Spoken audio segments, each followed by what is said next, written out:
Welcome back to my channel. This is Toasted Gaming, and today we have another showcase. We have one and a half of showcase. Why?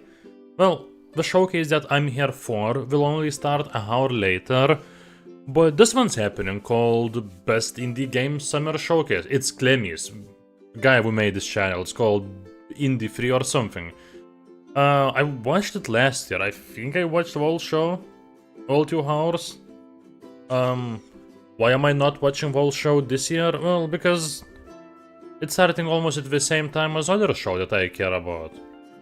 That other one starts just an hour later, and it's the one that I have in the title of this video. It's called Mixed Summer Games Showcase. Indies here, indies there, but that show is viewed by more people. That next one that we're gonna watch after an hour, and we'll have bigger indie games there. I think. I'm not sure. So this one's like a warm-up, like a snack for the main course of today. So we'll see. Maybe we'll see fun, cool games here too, but no drinking rules. I didn't make any drinking rules for this one. Who cares? I don't want to drink in 2 shows in a row. We don't need that. Okay, it's starting now. But I'll still drink some beer during this. Why not?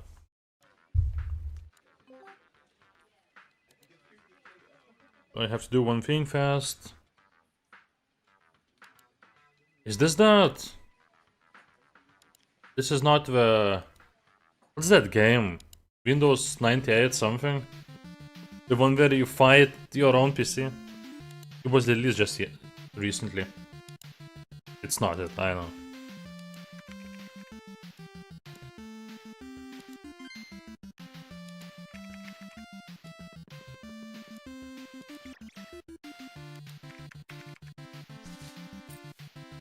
Wait, this is an actual game?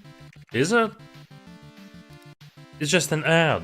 An intro into the stream. Right? I don't know.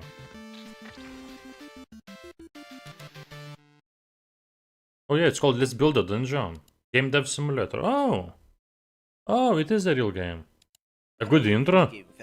From me? From who? From this guy who made the showcase? You want indie games? I've got them. With a look at So maybe you missed Thomas, but this is not the main thing. Oh, everyone, thank you. Right now, as well as a look You probably missed it, but this is not the main thing. This is just a warm-up, a hour-long warm-up. The show that we care about will start after 57 minutes. This one is just, I don't know, some indie games, me drinking 1 can of beer and waiting for the real show, the other show. And then the drinking game will start. Wait, I'll come back. Whoa, you play as a trash bag. I mean trash can. I'll come back in 15 seconds.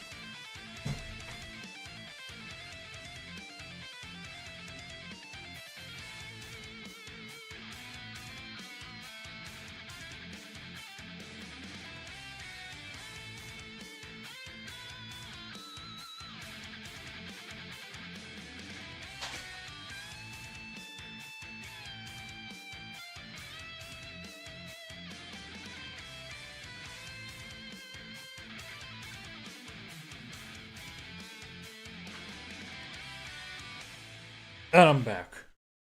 Huh? It was that same trash can game. So yeah, I think this next show after this one, after 55 minutes, that's gonna be a bigger show. More professional with hosts, I guess. Higher budget, and it's still gonna be indie games, but I think bigger indie games. But real stuff with all the biggest companies starts on Friday. Friday, if you live on west part of Europe, that's 11 PM, so at night. But that's Friday stuff. What? Ian Marius is here? Oh, wait. Wait, we saw Micropros make that strategy top-down zombie game. They're making another one? I mean publishing. I did not expect to see you here, Marius, already. I thought you were gonna come when the more important show starts. Oh, liquidation? That cover event looked like Warhammer stuff.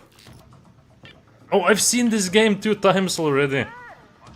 Obviously, we're gonna see some of the same games. So, let's start drinking. But this one's not for the drinking game. Oh, thank you, Marius, thank you. Great stuff, love you. Yeah, so I'm just gonna drink this one can in an hour before more important show starts. I made some rules, we can go over them soon, but they don't count for this show. Oh look, one of the characters is Leon. I saw the same exact trailer 2 times already. During last week, so this is my third time.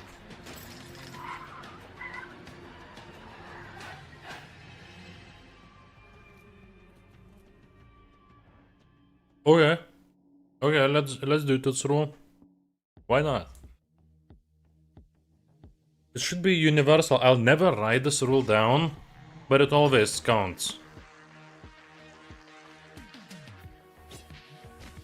Whoa, what is this? Unlock powerful upgrades. This looks nice.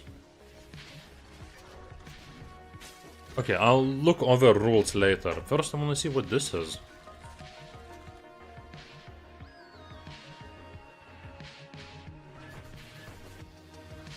Bobbers. Yeah, we should drink for bobbers too.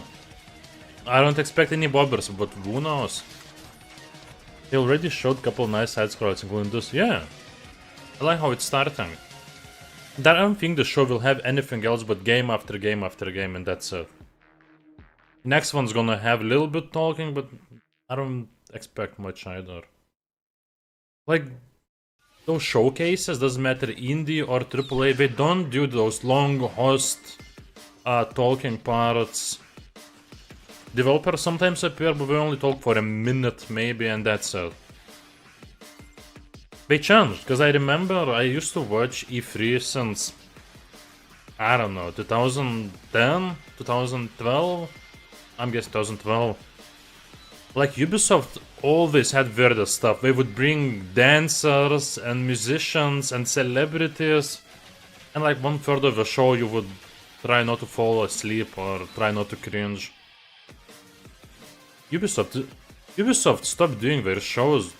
They haven't done any for what, last few years at least? EA stopped too. Who else used to do shows? Konami, but that was like 15 years ago. Sega? I don't know if Sega did. Nintendo and Nintendo and Sony kind of stopped, but they do their random short shows all over the year. Like Sony's doing their show tomorrow. It's a 40-minute show where we're gonna show like 10 games. And I'm sure there's gonna be good games. I might watch it, I'm not sure. I probably will. Whoa, is this Trump simulator? Anomaly president. Well, Trump doesn't do that. He's already better president than Trump, right? Yeah, so we have less AAA shows, but overall way more shows. And that's a good thing. We have Summer Game Fest, that's the most important one. Oh, Donald Duck Enjoyer is here. We wish him good luck in his job interview. What is this? Look! Look, Puhoy, this is your game! Deep sea diving with monsters and Japan something horror.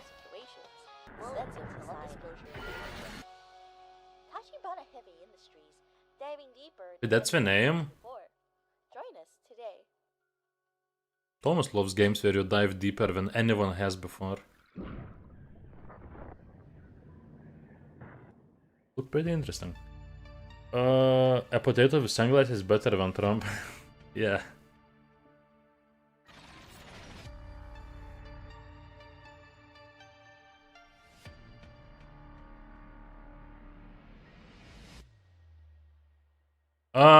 I have to drink for those. They were super pixelated, but in the bottom right, they had insane physics. And she was just standing in place. I'll drink to that.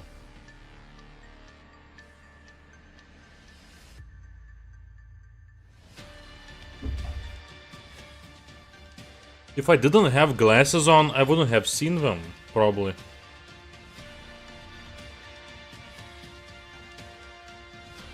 Wow. All of this game's budget just went to breast animation.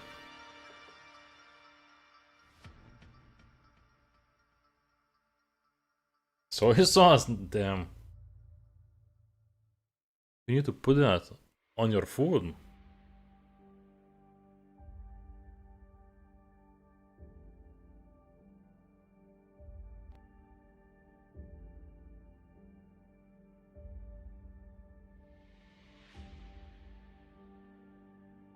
It's... looks interesting.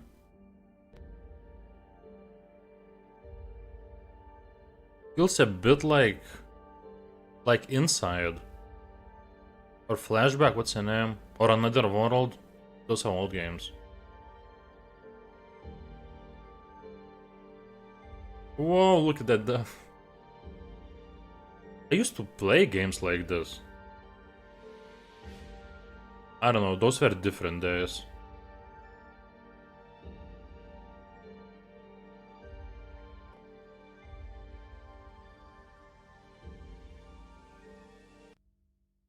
Oh, so it's Korean game, probably.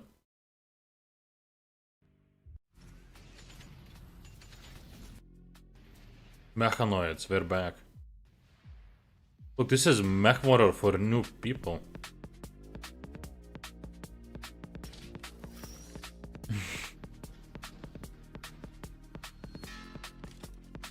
I don't know, I never found any of mech water or like mech overall games fun. I don't know, mechs are usually slow or they're huge. And I don't know. Never any mech game interested me.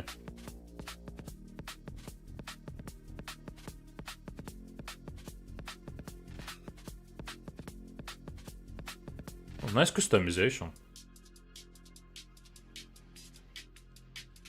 Well, it's that fighting game, right?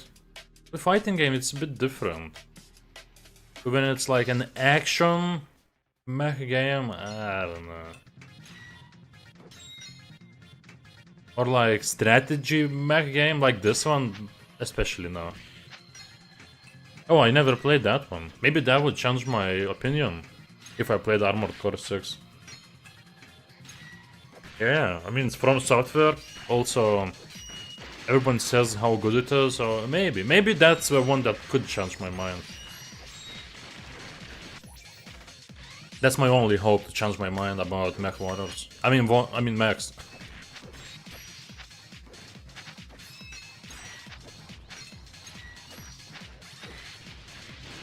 Whoa, distraction! Mecha Simulactics. Simultactics. Look at this. Hey, I've seen this game one time. Last week. Once. Oh yeah, I think it's about time we looked over the rules.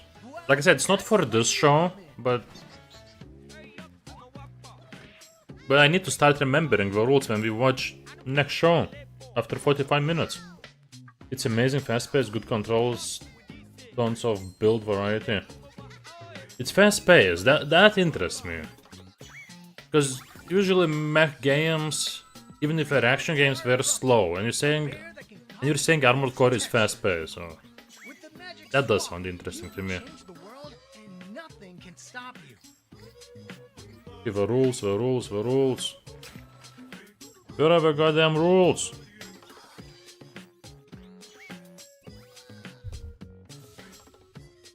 Oh, okay. Jump into this wonderful adventure. Look at this, guys. This is like a game from 90s. Okay, so I'll have to take one sip during next show if a game has hand-drawn, watercolor, or painted art style. That previous one had at one moment. If a trailer has no dialogue, just music and vibes, that's gonna happen a lot. Wow, that's gonna happen so many times, like in most of the trailers.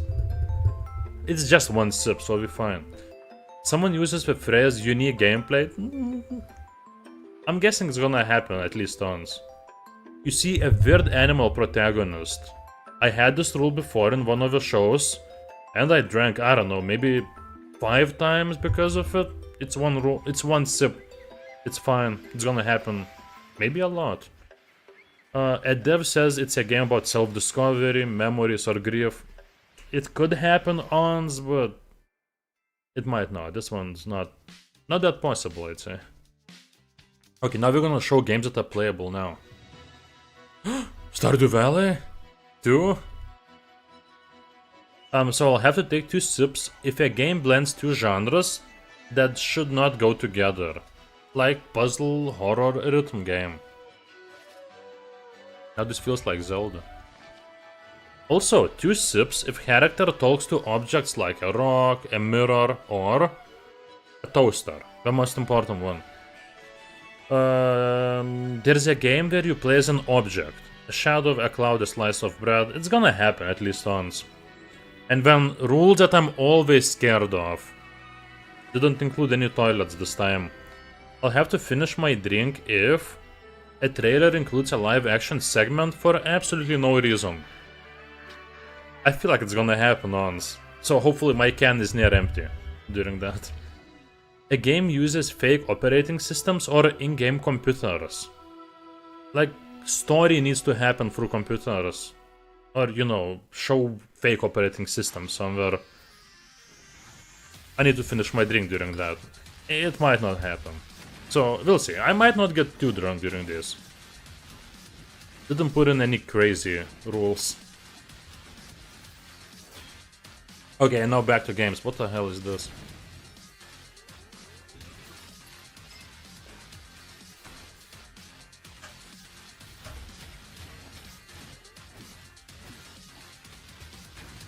Oh, this reminds me of that legendary game. Geometry Wars? I think it was called Geometry Wars. For Xbox 360.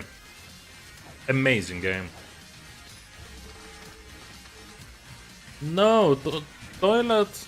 Maybe we're gonna do that rule this year in one of the showcases. It's still possible. But not today. I'm sorry. The toilet rule What comes to mind? made my life harder than it's supposed to be.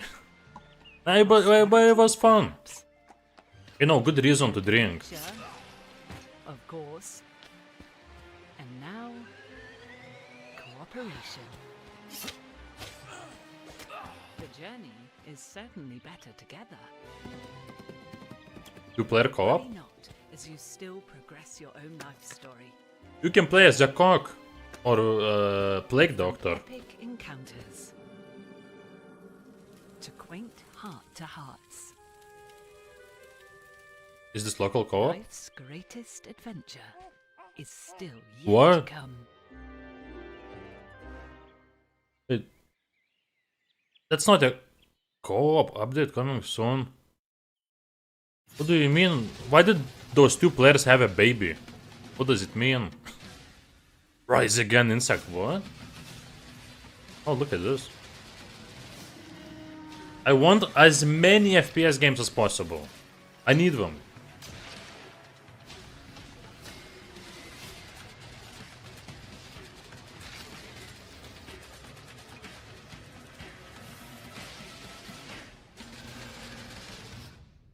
It could be fun.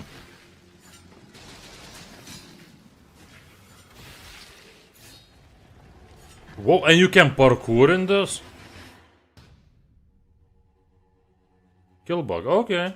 Okay, I'll follow this one. Oh, it's out now. Okay, I need to Google. What do people think about Killbug? Okay, I need to Google. What do people think about Killbug? Oh, I can hear myself. What? I thought somebody else in the stream said that. I mean, in the showcase.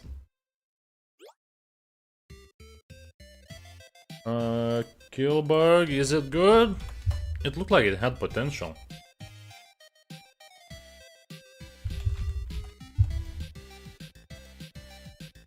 Yeah, it's €6 game.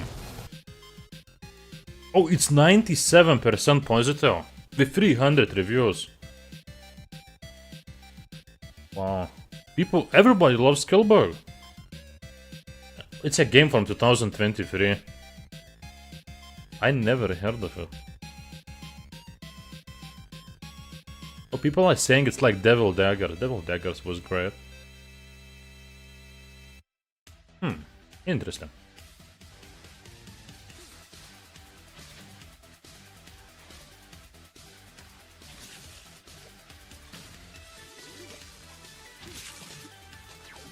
Oh, this one looks like tiny bit like that My Friend Pedro game, where you play as a young guy who has a banana and you murder everyone as fast as you can, doing like Max Payne moves. Katana Zero too. It is an indie game, so who knows? Maybe not during this show, but during second one. Ooh.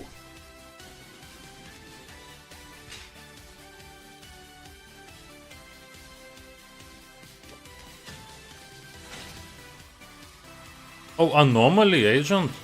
We had Anomaly President, or what was it called? Can you hear it? The whisper in the wind.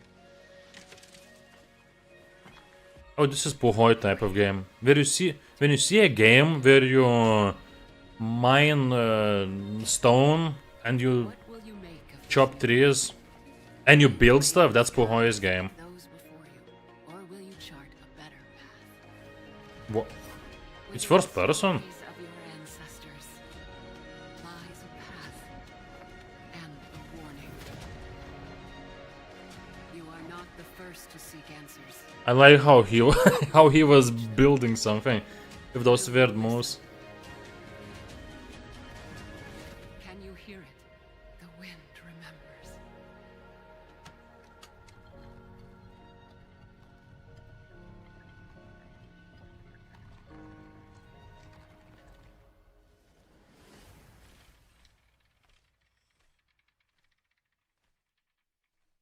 No opinion.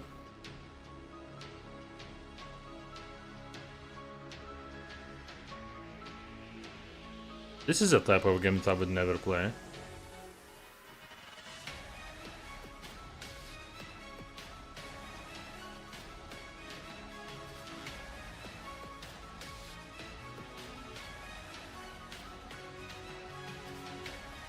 But the thing is, they should show what's different from other games of this type, because there's already games like this. What's different about this one?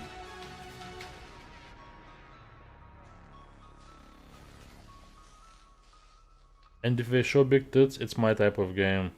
Stellar Blade already wishlisted. Wait, was that supposed to be the same comment? Story of how this city came to be. It began as a patch of land. Katana Zero doesn't have boobs, right? How we built, brick by brick. Stellar Blade is coming when? After 10 days, right? From the earth, we pulled not just It looks walls, great. but a sanctuary. I never played. I might play it. Yet life here bore I its share mean, of I trials enjoyed what I against saw from failures, other people's playthroughs about and betrayal. Stellar Blade. No blight could starve us. And also main character, Eve. Consume us. She's hot. Yet still, we endured. This is our home.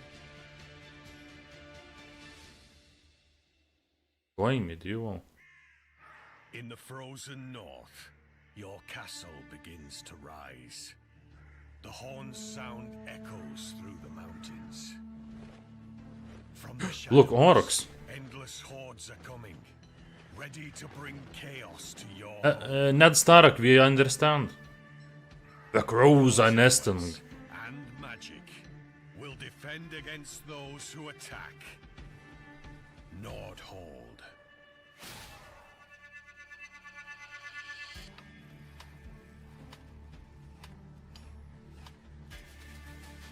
Whoa, that's not the gameplay I expected. It's a tower defense.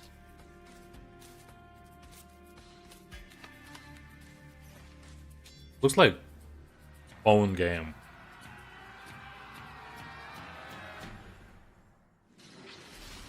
Balloons. Balloons legendary. People love balloons. My brother used to be a huge fan of balloons games. I remember watching him spend so many hours playing balloons. Wishlist Nordhold on Steam. Thank you, Ned Stark. Release March 2025, so it's out. Oh, that's what is this game called? Oh, what? We made similar picture with my friends when we played this. What is it called? It's like Phasmophobia, but you're playing as reporters, and you take pictures and you improve your equipment and you look for monsters. It's great, actually. It's not scary, but one of my friends was tiny bit scared, but only tiny bit. But it's cool. Yeah, we played like one of the first versions, and we played after a few hours and thought, after update will come back, and we didn't. Oh yeah, it's Headliners. It's actually good. Like I said, it reminds me a lot of Phasmophobia in its style. You buy your equipment, choose what to pick up, you go to different locations, you look for monsters, when you see them you take pictures, you try to get objectives, so you get higher score, you come back, you upgrade your stuff. So it's like different twist on the Phasmophobia formula. And it's also 4 players. And you also have to escape. And if there's at least one of you who manages to escape, you all get money. Castle Crashers free? What are the developers of Castle Crashers making? We used to play, me and my brother, Castle Crashers on Xbox 360. We liked that game a lot. I don't know if they made more games, but... what else did they make? I'll Google it. Oh shit, Castle Crashers is super well rated on Steam. 96% positive. Everybody loves Castle Crashers.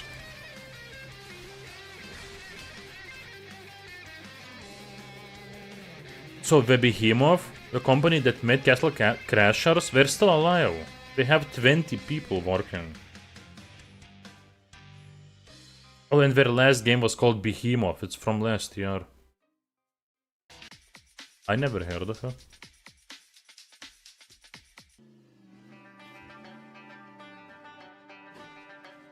Yeah.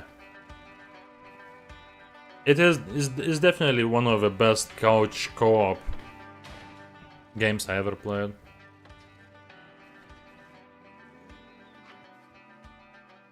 And also, it was released at the peak time when me and my brother played the most couch co-op games. So I was like 15, I'm guessing, back then. He was like 10. Because around the same time we also played through all original Gears of War trilogy.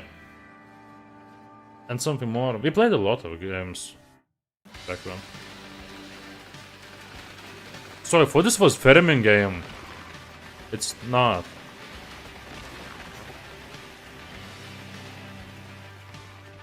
What? So that guy who was chasing him was... it looked like he was driving fast, but one in the front was super slow. Whoa! Oh, it's that game that looks like Dark Messiah.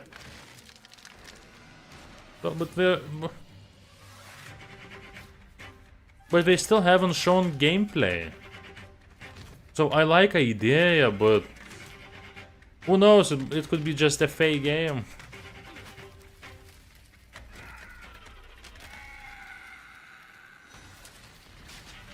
I mean, I don't see the reason trying to make a game like this, but you know, not actually making it. Obviously, it's not gonna look as good or as cinematic as this, but it's not like one of those DayZ clones or GTA clones that have been coming out lately that were actual scams. I doubt this one's gonna be a scam, but it just looks too good. So we need gameplay. Until then, I'm just thinking, yeah, I wanna see more. Because we need new Dark Messiah. I love original.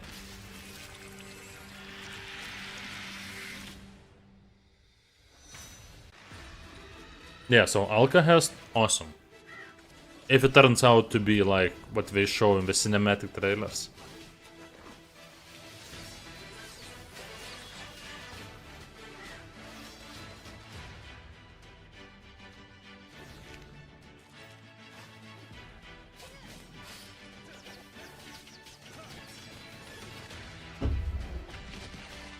Event 8 minutes left until the main show. Oh, is this Risk of Rain, but with Fox Lady?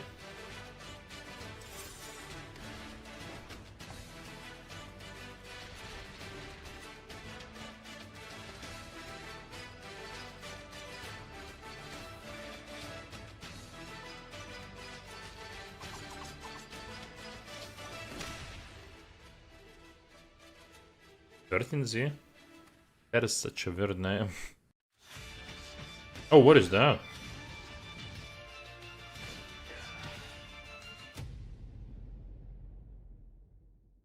I saw mid-sized breasts, so I don't think we have to drink for those. I mean, if they just show cinematics, it's kinda red flag for me. Yeah, they showed 2 trailers. If it was first trailer, a cinematic, okay. A lot of games show their first trailer is cinematic. But 2 trailers that are cinematic? I don't know. Like, right now after 2 trailers, it is like a red flag. So we have to drink for nice ones too, even if they're not big? We don't know if they're nice. She was fully clothed. With a lot of clothes, actually. What is this? Okay. I changed my mind. I changed my mind after that last frame. After those last 2 frames.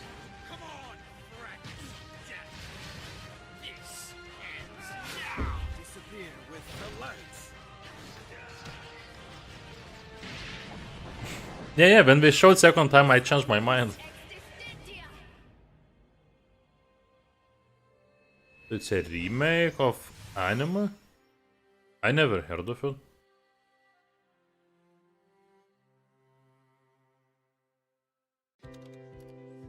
Ooh, this is my type of game. Because I went... Oh. I thought the whole game was gonna be about working in the office. But no, he quit it right after. Now he's building... Wait. Wait, you live in this?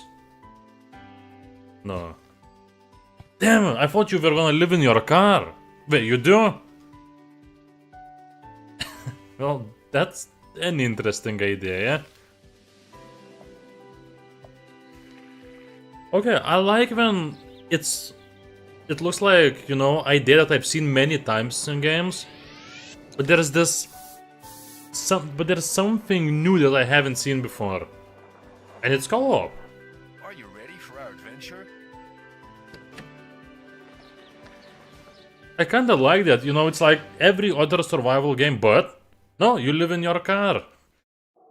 Well, that's cool. Your old partner. She died in Afghanistan. Wait, what? Years ago. I was there. Okay, I have to drink for those. Who the hell is she? I like this. I don't... Whoa! I don't know what this is, but I love it. Please tell me it's not an adventure game.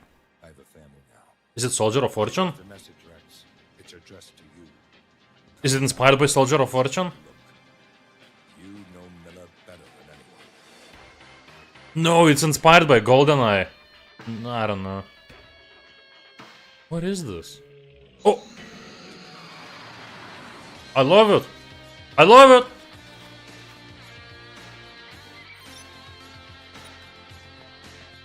Best game I've seen this year. And I haven't even seen him shoot anybody except for targets. Look at this! This is amazing!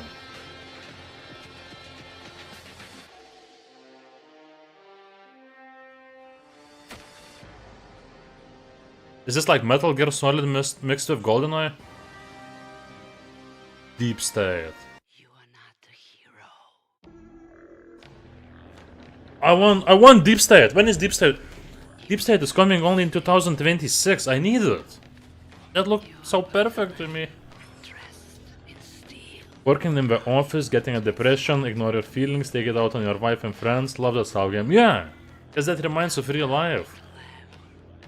And that game was not realistic because he was depressed in office, and when he decided to just go live in his car in the forest. But that Deep State game, I'm in love. I need that game. I need it as fast as possible. Deep State. I'm checking it on Steam. Come to me. Yeah, it's Deep State. Two separate words. Yeah, it's inspired by classic 90s FPS action games.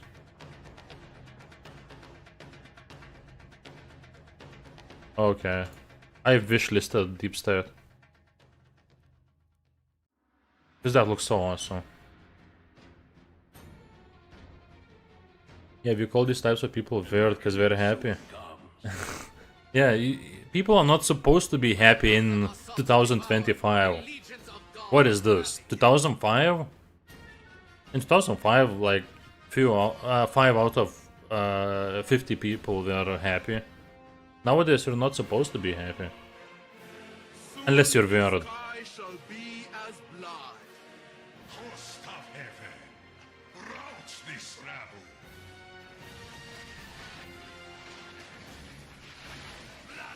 rabble. Ooh, reminds me of early 2000s strategy games. It's time that I showed you the power of a true god. You've got nowhere left to run. Heresy isn't a myth or a bedtime yarn. It's real. Is it like Final Fantasy? It's what we fight against. The demons above, the beasts below. It's And the heretics JRPG. You have everything it takes to really help Antioch. What do you want us Or to do? not, it's not. I won't lie to you. Or is it? We're in a crisis. It's not. That's life in the bishops. Yeah, it's not. The apocalypse is always a couple of days away. I like its art style. You'll get used to it. Just remember that when you're a bishop and the difficult choices come,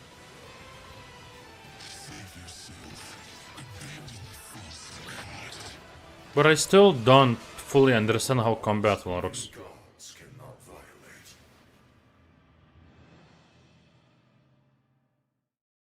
Oh, was it Polish game? Damn it.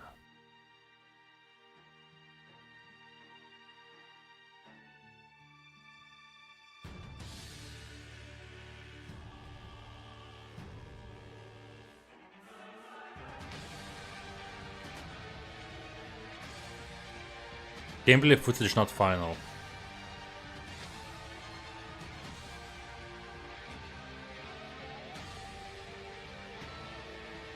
Whoa. Look at the moves. Also, it's looking nice too.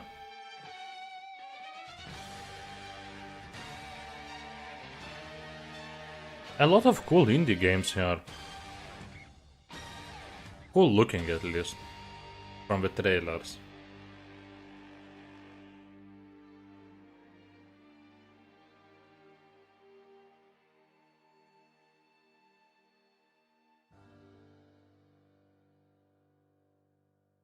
Okay, and now an FPS game. Yeah, so all the games that we showed, I don't know, what, last 20, they were coming next year. These are the games that are coming this year.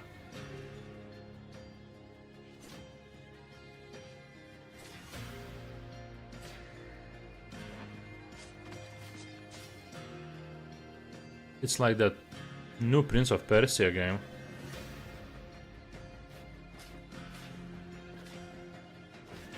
Well, newest one.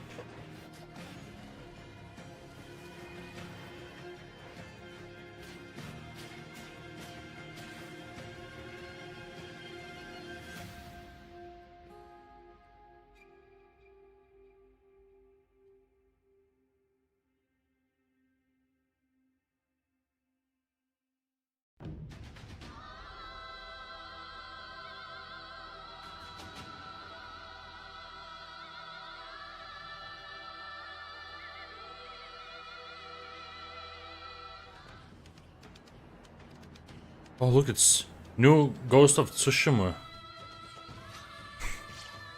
It's not. What?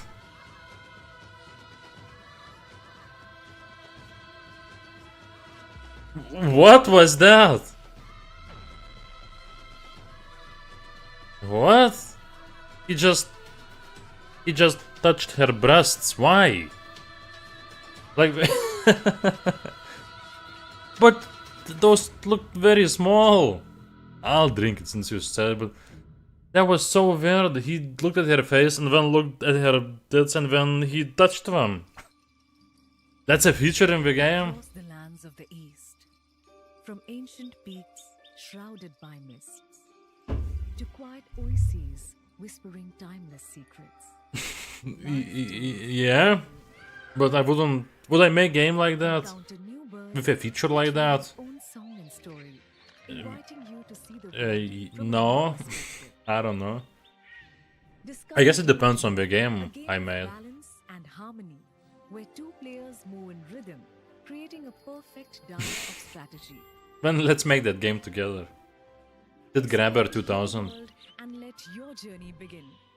In Wingspan, What? Asia expansion. What the hell? A bird card game?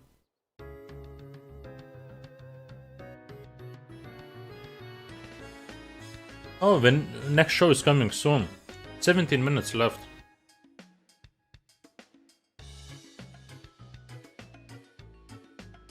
I like the music.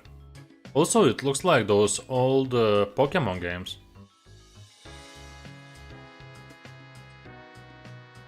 Grabbing Simulator 2025. Yeah, and I'm sure people would buy it on Steam. Because we buy all the weirdest stuff on Steam.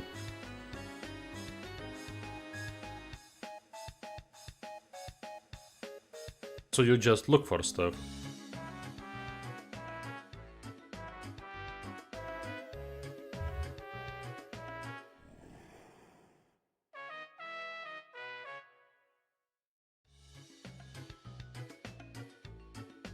My favorite thing about this game is its song.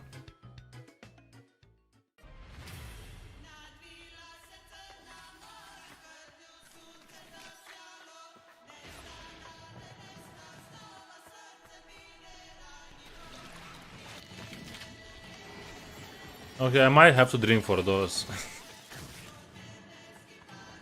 Because she was kind of naked.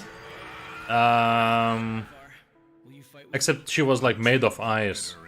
So I guess it counts. You know, they can be smaller, but if they're naked. And there's more. A child and a broken warrior somehow bested me? We will end this world suffering swiftly and painlessly. Yeah, I drank it. Go tell your master that as long as I draw breath, this dream is not his to devour.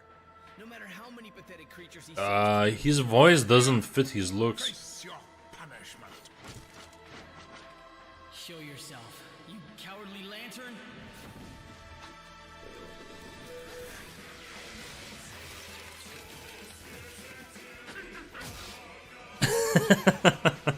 Maybe?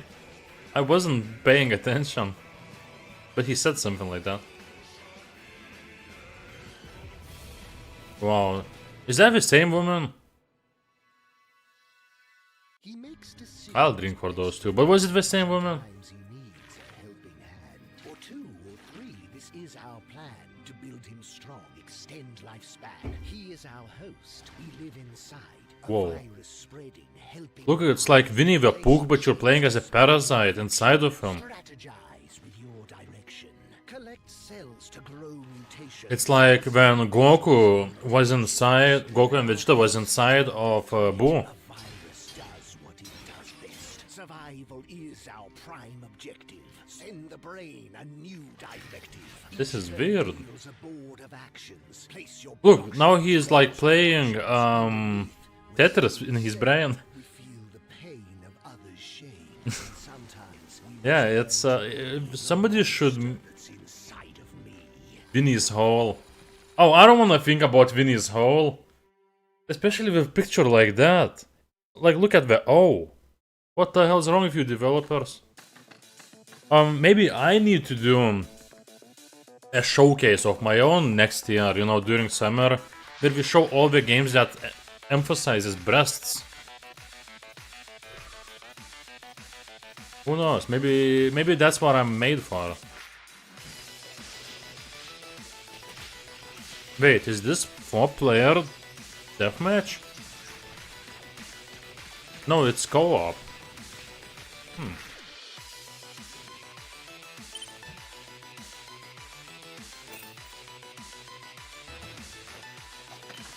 Well,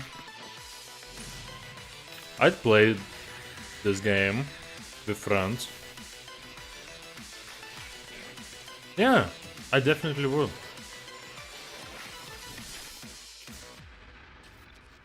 Oh! I've heard of the name Neon Abyss.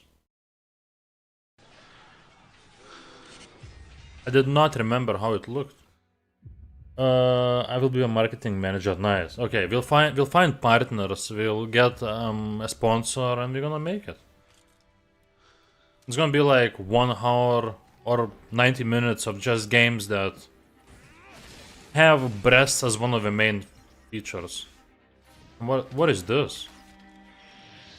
Is this an indie Diablo we've been waiting for?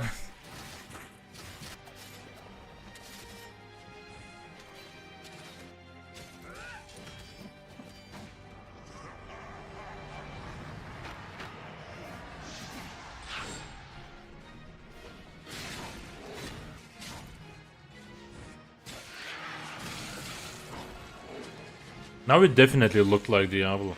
Well, like its style.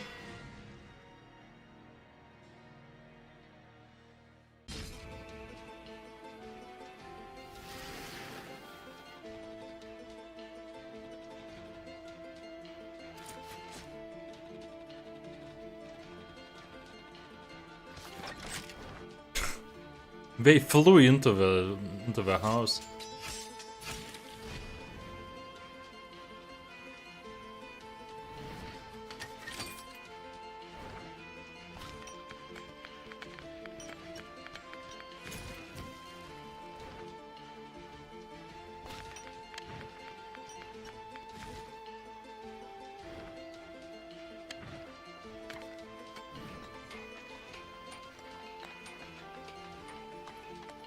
What is this? Strategy plus tower defense? Oh, it has tactical combat. This Grabber 2025. Counter Boob Go. Super Breast Galaxy. Metroid. No, I'm not gonna say it. I thought of a different name, but no.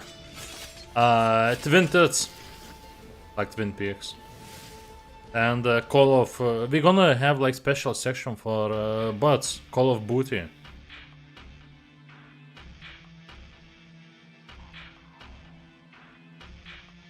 What?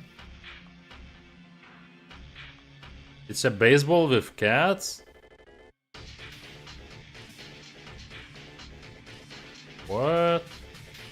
Is this like new Undertale?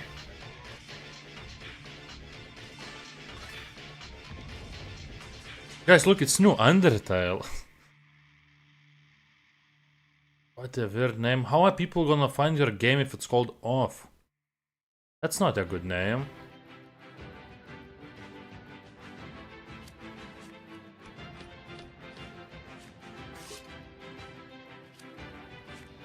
Okay, I'll have to drink.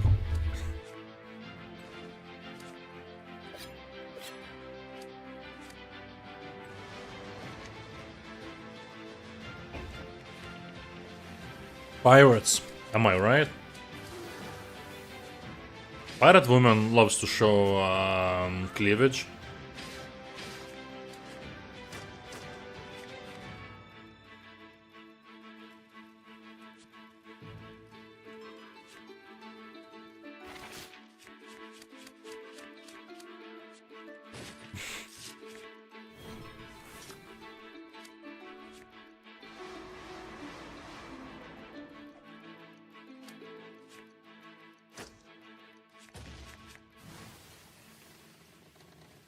Look, it's like Sea of Thieves.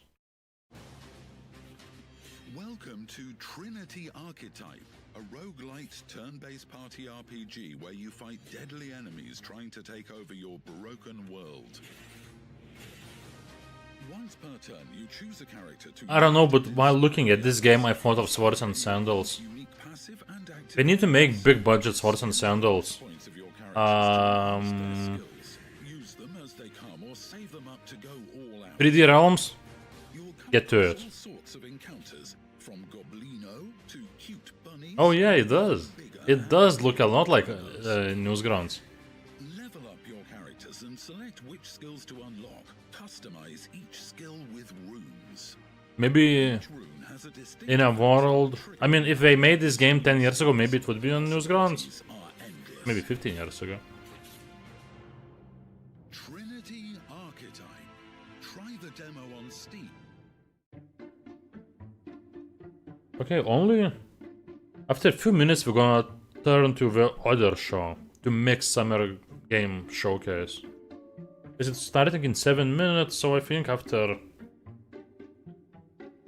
like 4 minutes we're gonna switch.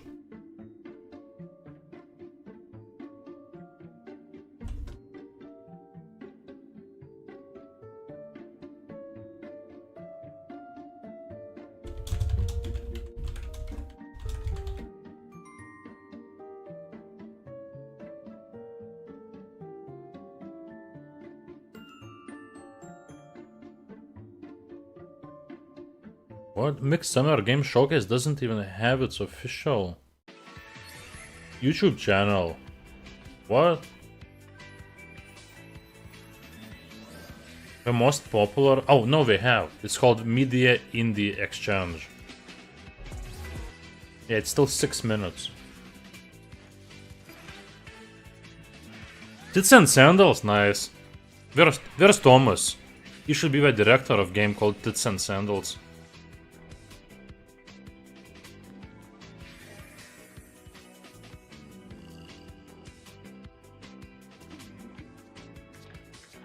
So it's a game about dating, but also you fight? There we are? Shit, I probably looked at the other screen well.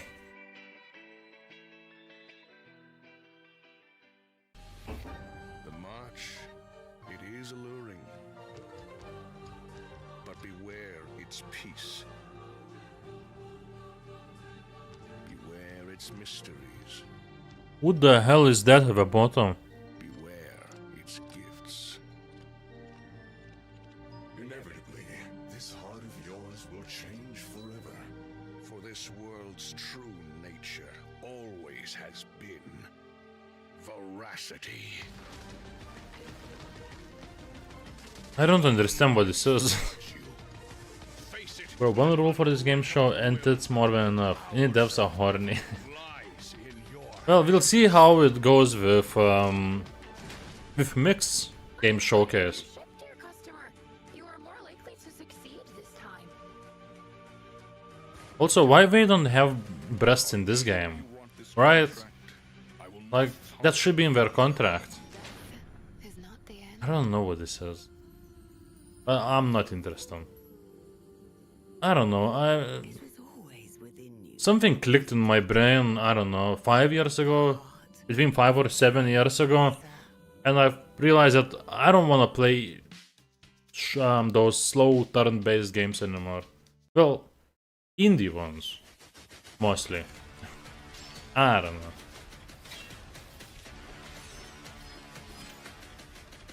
You would ask payment for breasts? What? From who? Breast DLC? Imagine you make a game that has no breast. All the women are flattest ever. But if you pay those €5 for a DLC or $5, you unlock breasts. Now all the women have nice breasts. Now that's a DLC that I'm sure people would buy.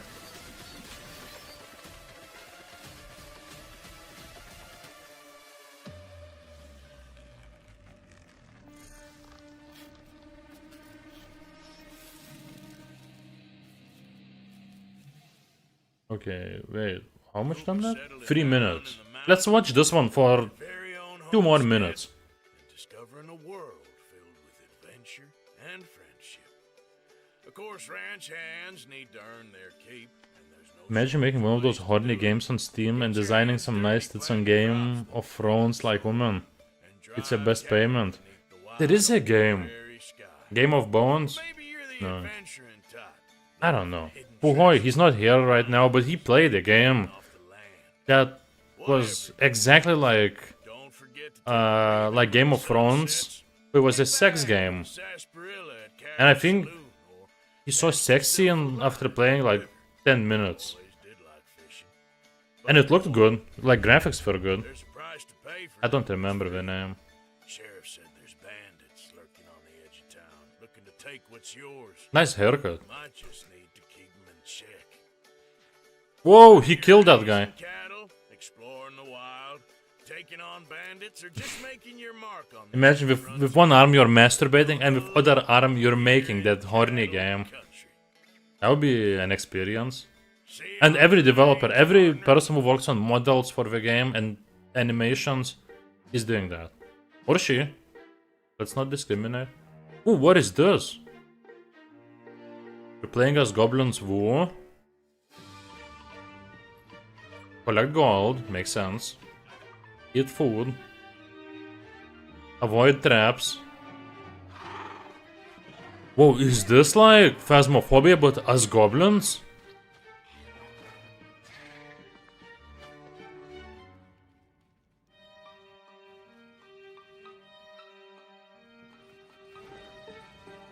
Yeah, I don't know. It must have taken at least some inspiration from Phasmophobia, I think.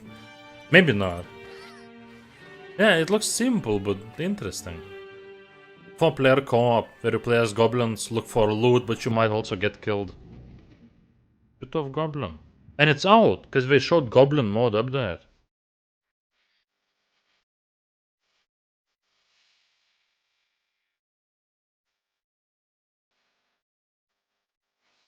Okay, 1 minute left, so...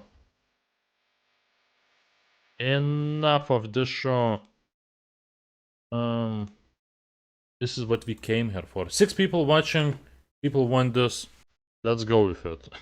I don't know if people care, but... Here is Mixed Summer Game Showcase.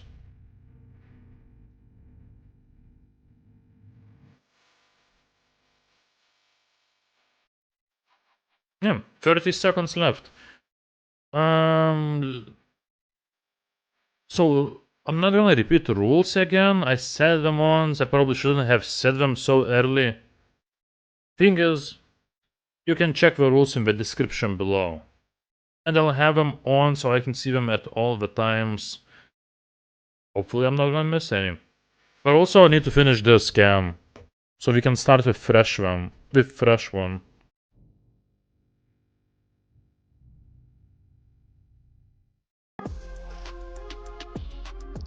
Not much was left because of breasts in previous show. Yeah, now I have a new one. There is no... Sorry, no closed captions. Previously, the Guerrilla Collective, but nothing has changed. We are still bringing that summer barbecue heat for the streets. Yeah, on this show, Valve is like, we don't care if it's on Summer Game Fest or any other big show. You're gonna show it on this Who Cares show. cook with the latest and greatest indie games and developers. Okay, I'll be the judge of that. Today, you'll discover a veritable smorgasbord of new releases to put on your radar and your wish list. I'm talking about hot upcoming games that will keep things popping between your cookouts We'll see. and pool parties. They're promising like amazing indie games. I'll decide if they're good. So are the devs. We're keeping it simple, lining up games in several categories that include world premieres, exclusives, and updates from some of our favorite developers and publishers. Yeah, because they're even gonna have world premieres. That preview show didn't have world premieres. I think they might have. They just didn't say. Gordon sitting on G toilet. Just a picture online with free on the right side of the screen. It would break internet. Yeah. And also buy Skibidi toilet merchandise to support not Valve. I don't know. They would advertise two things at the same time with that picture. Where we will have over 50 games to play. We have more sweet events planned in the upcoming months, including the dope. So I watched their shows last 2 years, but it was called Guerrilla Showcase. I don't remember why. Now it's called The Mix, which means Media Indie Exchange. For more info, visit our website at mediaindieexchange.com. We are happy to bring back the featured charity for the showcase with Experience Studios. So I'll look over the rules now. I need to remember them. Professional entrepreneurs in the video game industry, opportunities to become successful and build self-sustaining. So a game has hand-drawn, watercolor, or painted art style. We need to look for that. And also, trailer has no dialogue, just music and vibes, because that's gonna happen a lot. Tits rule, it's universal, always happens. Someone uses phrase unique gameplay, so I'll do my best. Tripwire! Tripwire's gonna be here. And New Blood. You're gonna see some cool FPS games. You see a weird animal protagonist. Start with some up-and-coming titles that will blow you away. Okay. The games in this group are the freshest of the fresh, the dopest of the dope, and you might even see some brand new projects you didn't know existed, and maybe even some world premieres. Didn't I tell you that the mix always got your back? Because we do have your back. Keep your wish list locked and loaded. I'm ready. Let's hit play with no delay. Guys, let's go.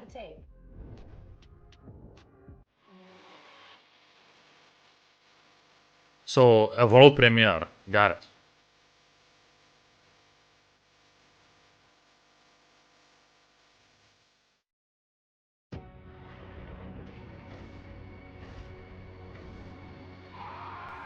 Wait, that's... If a game has hand-drawn, watercolor, or painted art style. Yeah, this is the game that wants me to drink one sip. Oh yeah.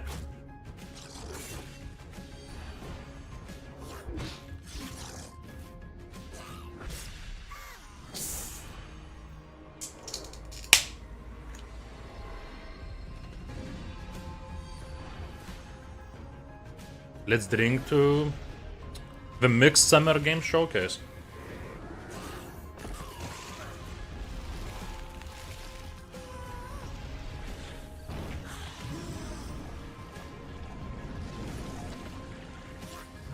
Wait, so it's not turn-based RPG like I thought at first?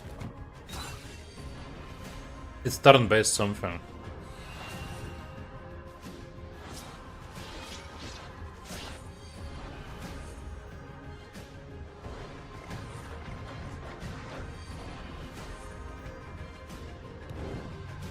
Yeah, it's not my type of game. I don't think I would survive a stream, like if I played this for 2 hours live.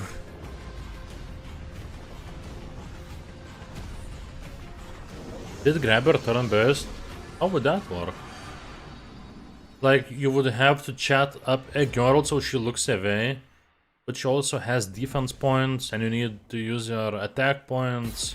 There's also combos. I don't know. I mean, it wouldn't be hard to think of the features. I mean, how the gameplay thing works, whatever.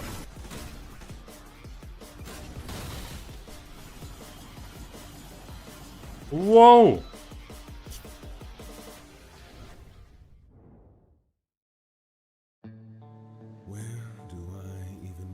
Okay, now I see this and I'm like, okay. Show me. Wait. Is this a horror game? It was always the same. We're not. It's been just an awful journey to get both of us. Oh! Hasn't it? Is this like Silent Hill? Are you, my love? Okay. Okay. Are you, my love? Look at it. It is like Silent Hill. Going to ruin us both.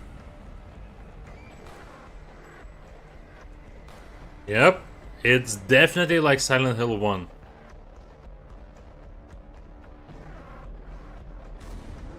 For what?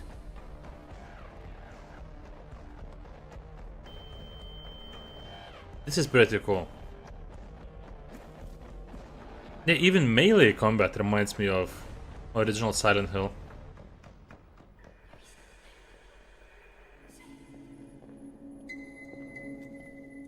Where are you, my Oh, love? is that your love? She looks good. I'll drink for her. You always do.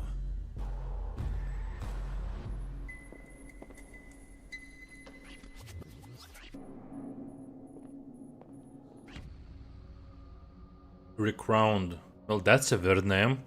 But overall, I like what I saw. I might give that one a try.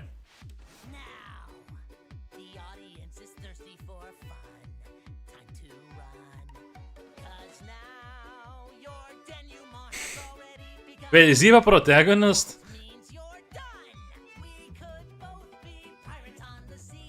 Because if he's the... Yeah, I have a rule. I'll have to take one sip if I see weird animal protagonist. Then he's weird enough to me. One sip.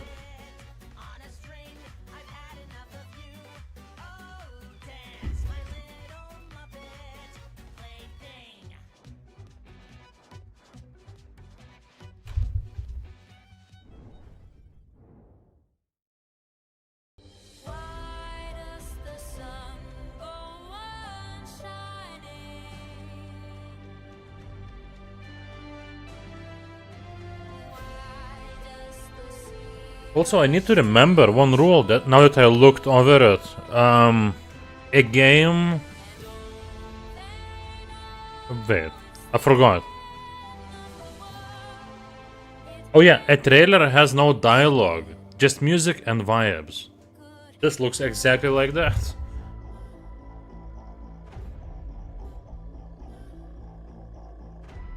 Yeah, I'll have to take one sip for this because it had nothing but music, no dialogue. I forgot about this rule. Because it's a scary one.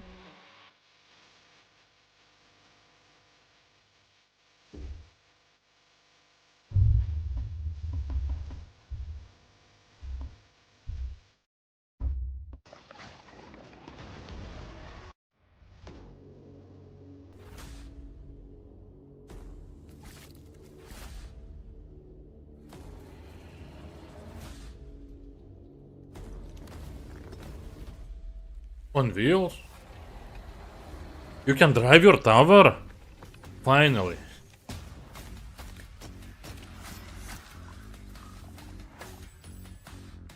Oh, okay, this is interesting.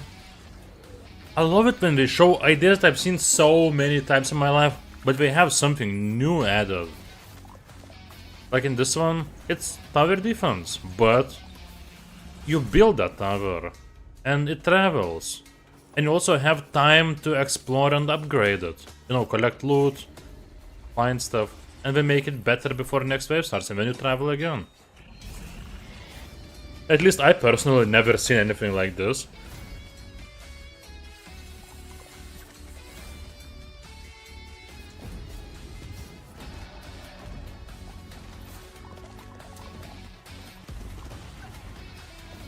I never liked tower defense games, but this one seems a bit more interesting than any of them that I've seen before.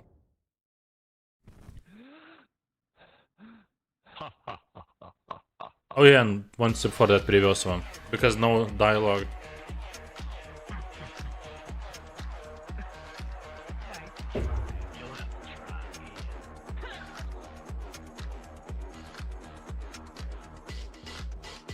What? Some crazy person made this game.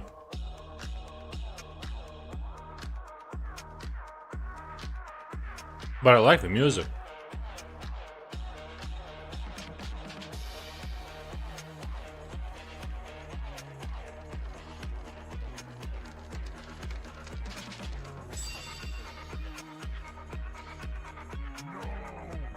What? Is he fully naked?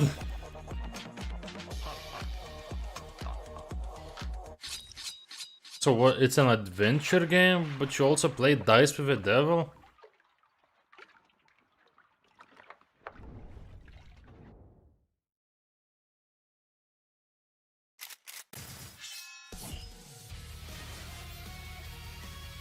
Neon Inferno.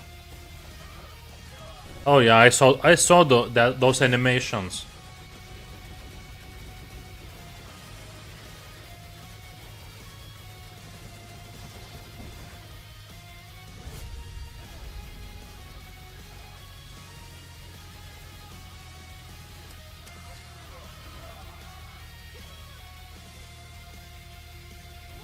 Yeah, it's by a company called Retrovare, and it looks so retro. It looks like something that was made for SNES. And it's 2-player co-op. And overall, art style looks nice.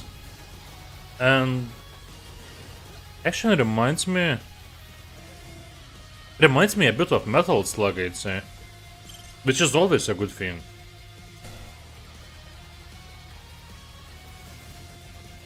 Yeah, it definitely reminds me of Metal Slug.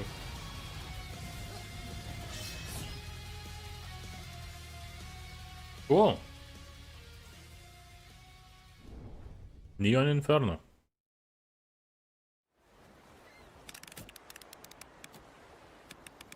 What? Oh yeah, no dialogue. I'm telling you, that rule's gonna happen like 80% of the time. There's gonna be no dialogue in the game. So I thought that rule was a bad idea, but whatever. It's one sip. But it's gonna happen so often. Like, this game will have no dialogue.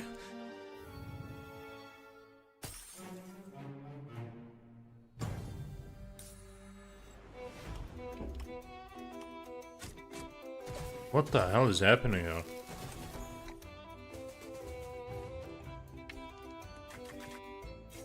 Why are they all like spinners? Why do they have circles around them that move?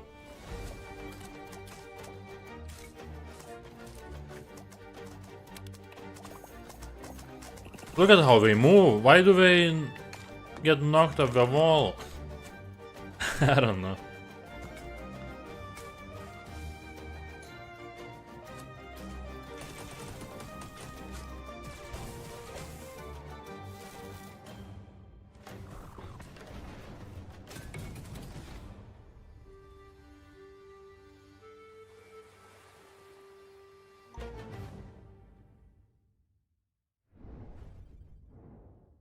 One sip for no dialogue. The gaming industry isn't just big.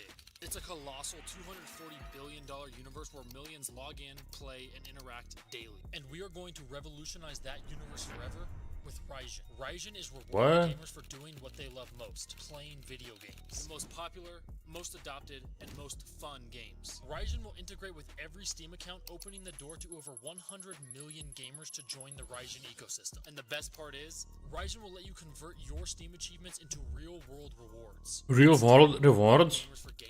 What do you mean by that? Raijin. I never heard of it.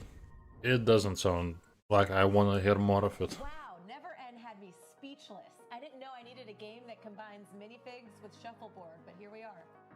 This is why I love my job. Shout out to Raijin, which is a sick new platform that allows players to get rewards through their achievements when playing games, and also benefits the developers. So you play CSGO, well CS2, you get an achievement and then you get a reward for that? What kind of reward do you get? Do I get like $1 to buy anything I want? And it's not your typical showcase. This all-new event will have a special focus on Steam Next Fest and building up wish lists. One of the most important contributors to a game's success. The Media Indie Exchange is pumped about Indie Fan Fest, and we can't wait to reveal our plans. There will be more details soon, so get to liking and subscribing for all the updates. Now post up because we're jumping into some sword swinging action. Sword swinging? The category has vehicles, roguelikes, souls-likes, and the world's first Gardenvania. Say that What? 5 times fast. She said this genre has, and then said like 5 different genres. I don't know. Ooh, look at this. It looks like a PS1 game. Exactly like PS1 game. It reminds me of that vibe, of those Wipeout games.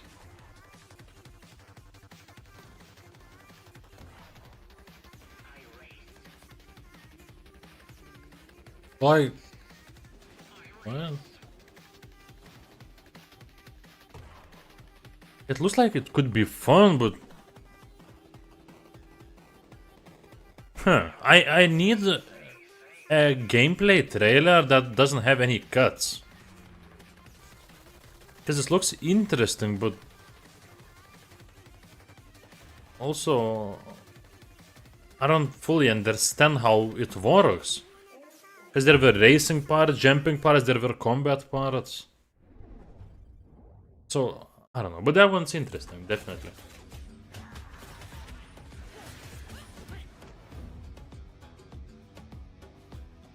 Oh yeah, and obviously no dialogue, so...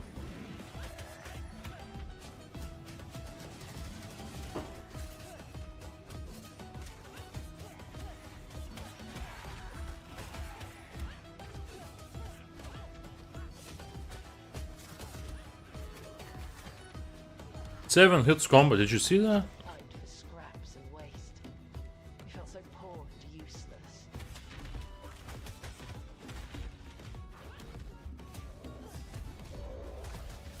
Oh, you can kill some mushrooms. And crabs. And goblins.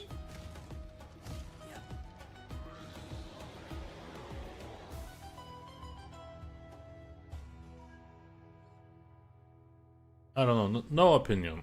Not my type of game. The elusives are tiny creatures that live in our Oh yeah, and that game has no combat. Damn, I mean dialogue. and borrowing whatever they need. To the elusives, humans are giants, slow and clumsy beings, but also dangerous threats that must be avoided. The raiders are the most daring elusives, always seeking adventure and treasure. They're quick and stealthy, using guard cloaks to keep them hidden and Wait, so to the eyes of it reminds a bit of Real World, like he found a console. Oh yeah. Elusive is an adventure and exploration game with Metroidvania elements. The protagonist, Zoe, is a brave raider seeking adventure. Wow, nobody can wall jump like that. Along your journey, you will meet other adventurous characters and merchants with whom you can build friendships. In Elusive, you'll explore every nook and cranny of an old haunted house, uncovering pathways and tunnels with... I don't know why, but looking at this reminded me of Micro Machines. You know, you're also tiny machines in a real world. Elusive combines exploration with Oh! And also Brothers. Love that game. There's a part in the game where you get to some giant's house and you're tiny. You climb on tables and chairs and you have to avoid him. Nano machines? No! Forget about nano machines.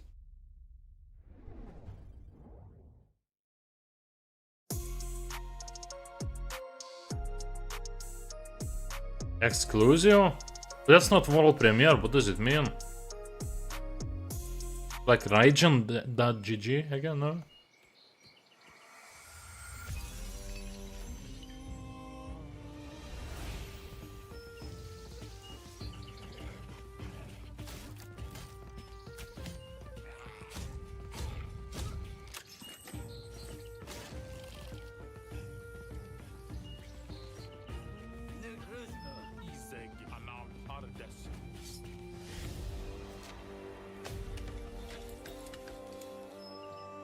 This looks a bit interesting.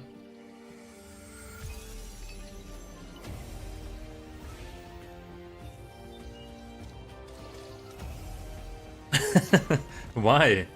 Does the main character look like him? Because I never seen Bogochus in combat.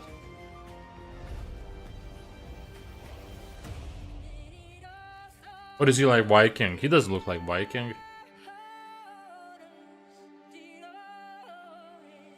Okay, they said that in this part of the show we're gonna show a Souls-like game.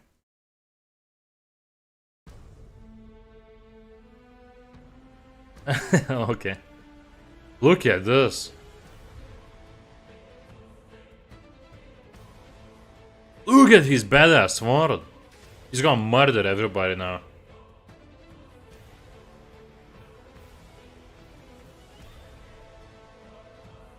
Ranking for previous game?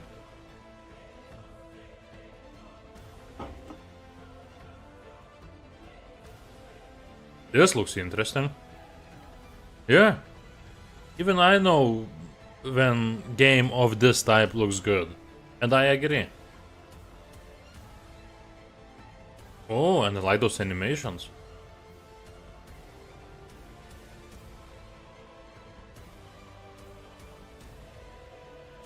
It's like Castlevania. Well, somewhat.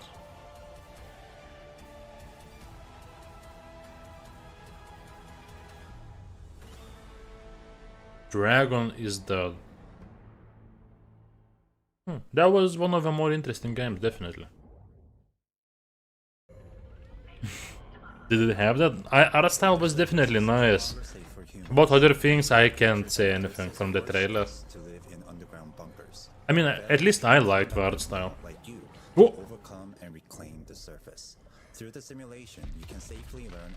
So I'll drink for last game having no dialogue, but I see every showcase. This is the 4th showcase I'm watching this year. I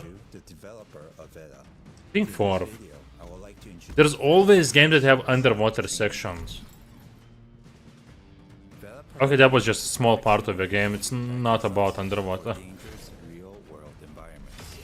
So this is the Souls-like. Yeah.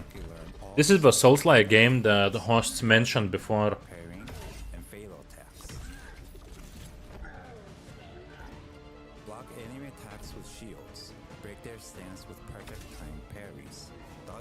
I don't know, but combat doesn't look fun to me in this game. You can create your own combat style by combining various weapons. It looks good? I don't know. Combat looked weird to me. Making strategic choices crucial for victory. You can dodge, you can parry? I don't know, but you can block. You can do executions. Oh, okay. So combat depends on, you know, your equipment. Completing your training, you can challenge yourself in a more difficult roguelike mode. This extreme training begins to prepare you for real combat against mutated creatures. Being a simulation, there's no need to fear failure. You can experience Ooh, you die super fast. with each attempt. He died in one hit. Failure will become another opportunity for learning. When you complete the simulation, you can challenge all the enemies you defeat. I would be swearing a lot. Combat skills, but a single mistake. I would curse everybody around me if I played this game. Okay, maybe actually combat is faster than I thought. Okay, I take it back. If you can overcome the hacker's interference. I don't know, first parts we showed of the combat looked so slow to me and poor, but... Nah, I guess it depends on, you know, enemy and your equipment. Expected to be released in August with an official release planned for 2026. Veda will perfectly support your training. The future of humanity rests in your hands. Do not forget to wish list. Well, overall for indie Souls-like, this looks pretty good. Like I said, I take it back from the combat. I don't know why, but it looked really poor to me at the beginning. So I'll run to take more BR. Yeah, that's also another thing. Like some of the attacks he did, the enemy didn't even react. There were no like graphics showing impact. So yeah. But yeah, I'll come back really fast. I need more beer.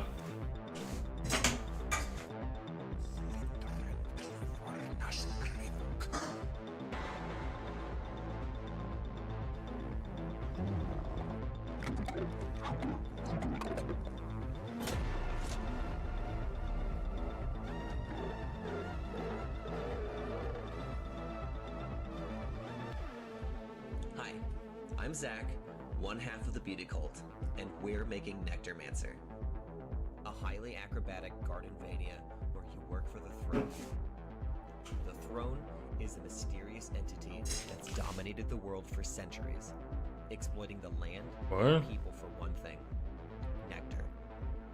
Nectar is Oh, I need some nectar. money, energy, fuel. Give me that sweet nectar. Did he just throw in his nectar? But as the world's reserves run dry and the forest itself begins fighting back, the Throne has become desperate. So it's employed you, an expert in both sword and soil, to bring nectar to the Throne. He looked like a baby in a grown man's body. But melee alone won't be enough. A Nectarmancer can alter the very nature of their plants using ammo or ammo Damn factories, it. providing you with an extremely flexible I think Expedition 33 will never have a DLC. It might, but my guess is it won't. Because there's nothing to make DLC of.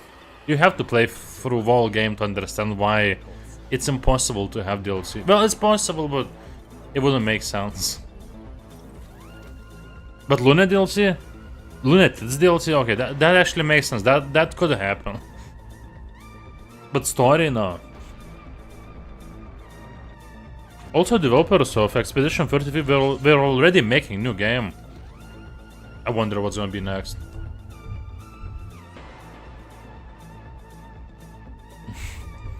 Backstory for her? I don't know, it would have no combat, I'm guessing, so what would you do in that DLC? Maybe it's like a rhythm-based game.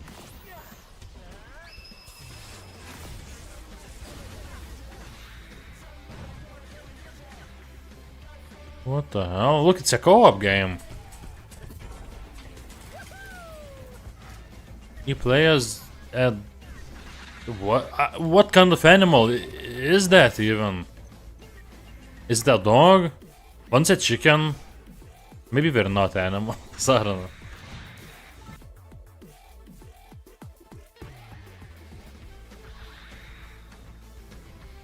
Oh, I unlocked that swimsuit too, but I don't know. That swimsuit didn't look good. So I unlocked it, but I didn't use it.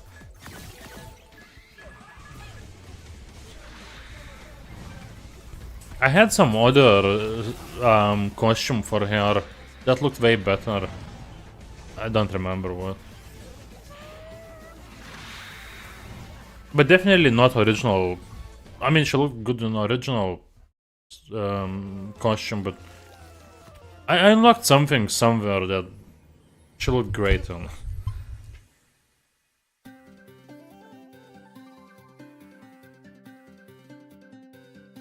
Good game? There's no good games today. And Puhoy, welcome back. How did your interview go? What? This is a game where you're a kid who falls asleep?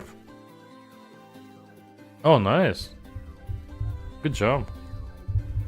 So maybe 2 more weeks and you start work. I'm also becoming a parry, got no dodging. I think I got to be okay at parrying. And then I just got tired of losing so much, I decided, you know what? I think I'll just make it easier for me and just dodge. And then game definitely got easier. What? She was hot? Interviewer was hot? That never happened to me. Well, maybe twice in my life.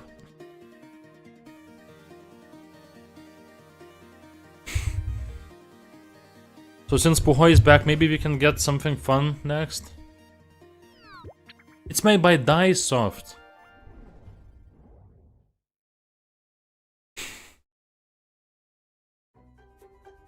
Oh yeah, that last game had no dialogue. Let's drink this Game of Thrones type beer. Look at that. Look at that. That's a nice cover.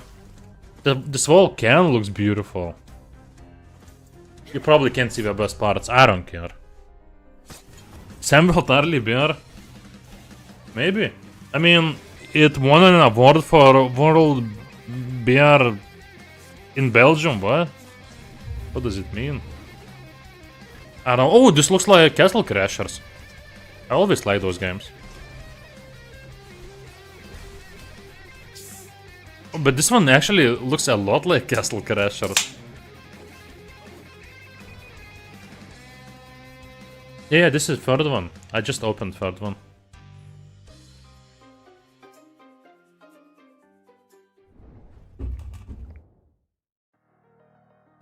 Your Airframe Ultra. What, you said it was the last time they showed this one on the other? They showed this game? And did you see we snuck in? I probably should stop drinking if they actually showed it. That is based on a story that was written all the way back in 1905. That is long. Yeah, they showed Castle Crashers, like, but was it this one? Back in the day on the NES, so cool. I feel like it was a different one, but it could be the same one too. To Experience Studios, a black-led organization that serves Damn. underrepresented communities in the game industry. Well, I mean that just means that the game looked really good. There are many important and inspiring events. In fact, mark your calendars for the next Black Voice in Gaming Showcase coming to a screen near you on Monday, June 9th. TJ and Chantel, you racist. 9 a.m. Pacific, and is a part of the Summer Game Fest. Now, slicing orcs in the face is cool. CJ's sister's name was Kendall. And Sweets too. Here's the category that'll feature farms, towers, and pets. No! Farms, towers, creatures, and pets. No, we can go to sleep. Guys, let's go play this game. Look at it. You fish. And you dig. And you soil your panties. And you... what? What the hell is that?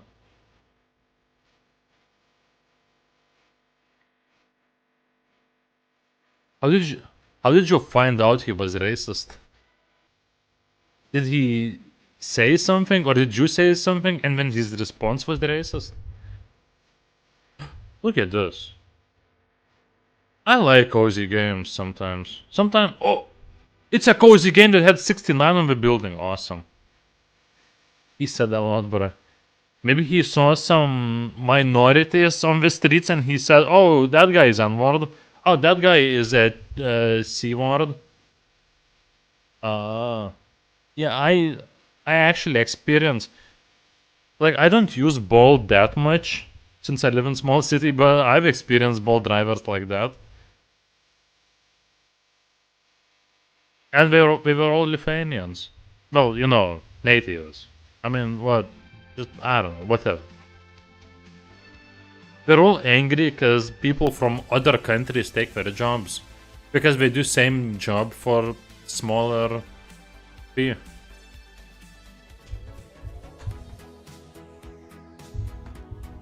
What? This game has a bike?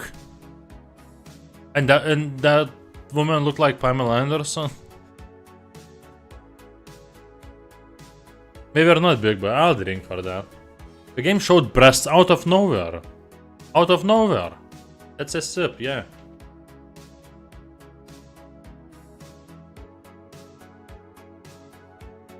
It's the same game. It's the same game. We showed farming, and then we showed... what? Is this new Sims?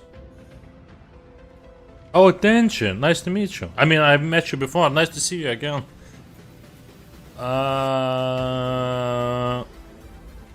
This game has everything. We started with farming, and then we showed city life, and then driving the bike, and riding a car, and now butt, and before breasts, and marriage, and shooting, and now... And we showed tits. And now we're showing mechs and guns. What is this game called? Autonomica. Autonomica. Okay, I'll Google it. Because this game has everything. Nah, I'm Googling Autonomica. I don't care what this is. Also, the previous game had no dialogue, so I have to drink for that.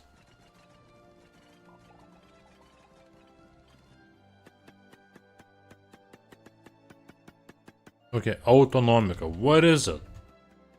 It looks like Sims, but more and better.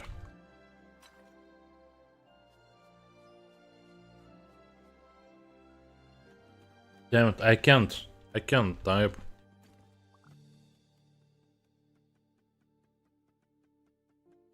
Okay, Autonomica. It's coming out, who knows? Someday, coming soon. But yeah, that game has everything. You can meet and romance NPCs, game of the year. Which one? The one that we just saw or Autonomica? The one that had everything.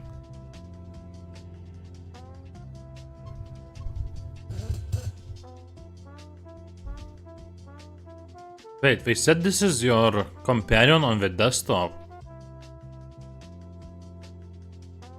You know what I remember? There used to be those hats. I don't know if that's still a thing. But like, your virtual girlfriend? Maybe not girlfriend. I don't know, virtual stripper or something like that. Where there's a woman who randomly just strips on your screen and says something. Is that still a thing? Because I remember them being advertised when I was a teenager.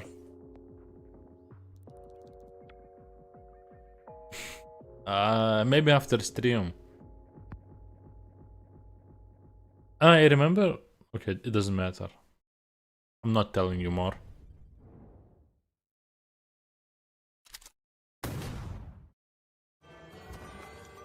I wanted to Google something.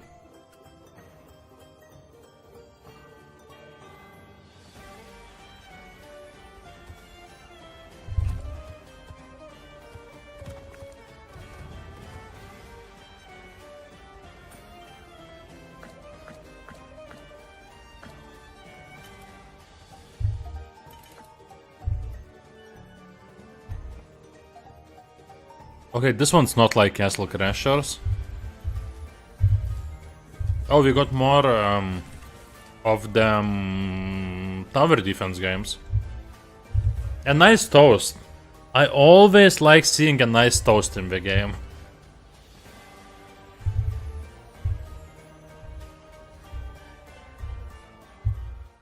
Balloons like... Balloons didn't start those type of games. I actually don't know, so that's it. I'm not saying more. Wonder who made the first tower defense game. I'll Google it. But Bloons was definitely one of the early ones.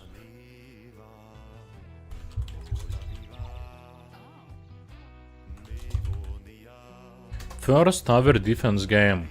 Oh, it was actually Rampart in 1990. Wait, what?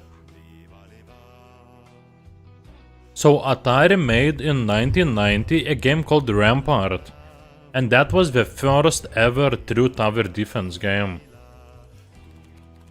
On what did they make it? Was it like Atari console game? I don't know. I think it was it PC game? Who knows?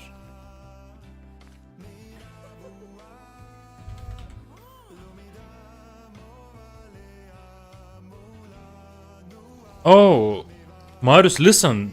The music in this game sounds like from Clair Obscur, Expedition 33.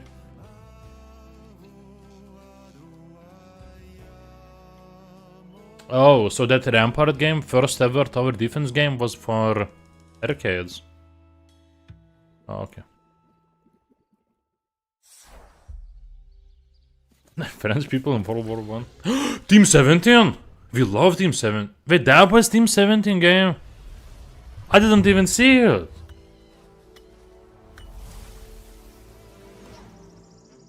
Virtual Muku. We need those. Oh, this looks like... I don't know if you guys know about a game called Clonker or Clonk. This looks exactly like that. Oh, Lemmings. Wait, so what's Clonk? I think it's like Lemmings ripoff.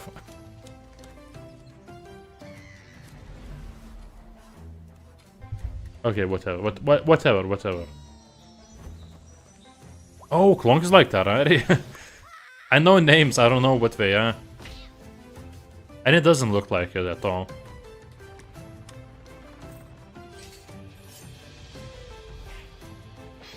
No, it does look like Lemmings actually a bit. In some parts. Oh, and it's called Craftlings. Well, that's like Lemmings.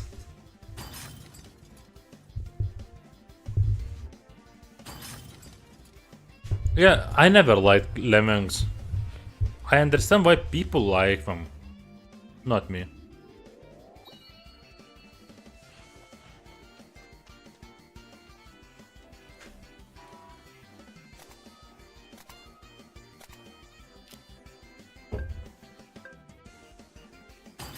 This game is not realistic. I never seen animals fight on a beach like this. What? It's a goat.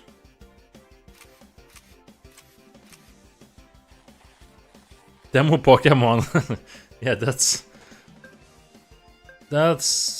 something that I agree with. But I mean, imagine if you could play in Pokemons as a Bulbasaur, but you're actually building his home. You can see that. Just take some LSD. I've seen it before, so it is realistic. Just put me some information. Okay, I'm sorry. I never did LSD, so who knows? Maybe when you do some LSD, you know, you start seeing what life actually is, and I'm seeing like fake version. You know, one that aliens put on me. Maybe LSD unlocks a real world, you know, that aliens hide from us.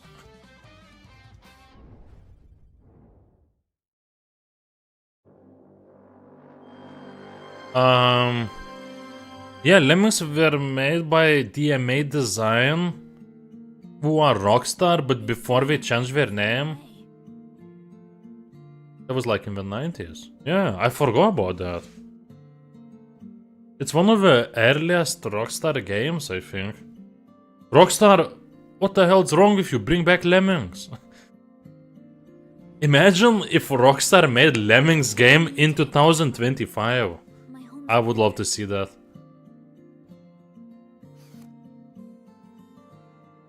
Yeah. I mean, it depends on the drugs. LSD definitely lets you get out of Matrix. Who knows?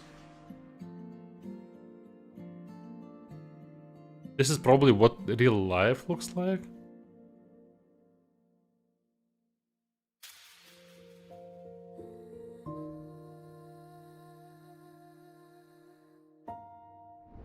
Oh, GTA 3 is still DMA design? I did not know that. Taylor, one of the developers behind Spirit of the North 2, which is available. Oh, I know why I don't know, because I never played PS2 version of GTA 3. PC version of GTA 3 was already released after they changed the name. In the first game, players told us the And PS2 version was made when they were still DMA design. Thank you, Tenchi. And honestly, we agreed. Piloting a quadruped is very difficult in video games, and players aren't quite used to it. Yeah, controls look terrible. From a dev perspective, it's a much harder problem than it seems. So for Spirit of the North 2, we threw out the old system from our first title completely and started over. Most humanoid characters use a capsule. Boy, when are they gonna make a game where you play as a beaver? Or as they say in Poland, bobber, kurwa. Oversized, and the character rotates from the middle, making it feel like you're steering a shopping cart. We ended up doing something that usually is discouraged, dramatically shrinking the capsule and even letting the mesh stick out. This gave us a tight collision that allowed the Fox to move through tight spaces and never bounce off nearby walls. The final movement model was inspired by a kite. Timmerborn? And the body trails. All the animations needed to be rebuilt to match. But in the end, Timmerborn. I never heard of that. I'll Google it. Of iteration, but the difference is something that you will definitely feel when you play. The other big issue. Oh, Timberborn. Wait, did you write Timberborn? Oh. Without the immersion. Maybe that would have made more sense for me. Oh, it's on Steam and it's super well rated. What the hell? And the targets are placed procedurally. Timberborn has 95% positive on Steam. Hundreds of factors and conditions in real time. It is easily. But it's a city builder. What the hell? And also the most satisfying. I don't know. Beaver game looks more interesting than the one that I'm watching now on screen, on main screen. More reckless, longer jump. Perfect for covering distances fast in a huge open world.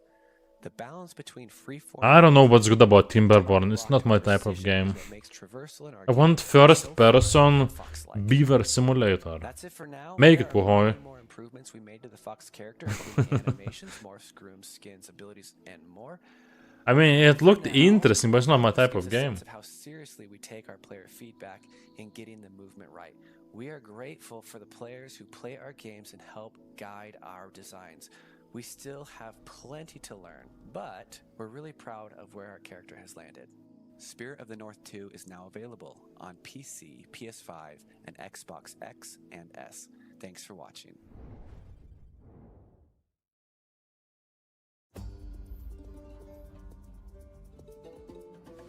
I think I'm gonna go to the toilet. This is a game that I don't care about.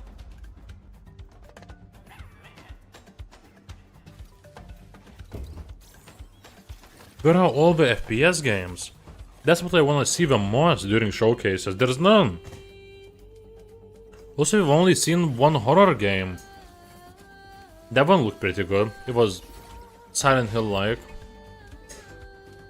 Bobber Pollock Simulator. Is Pollock Bobber different from other beavers from other countries? So I'm gonna go to the toilet. That means rules don't come while I'm in the toilet. So if you see breasts or whatever, it doesn't count. I'm gone.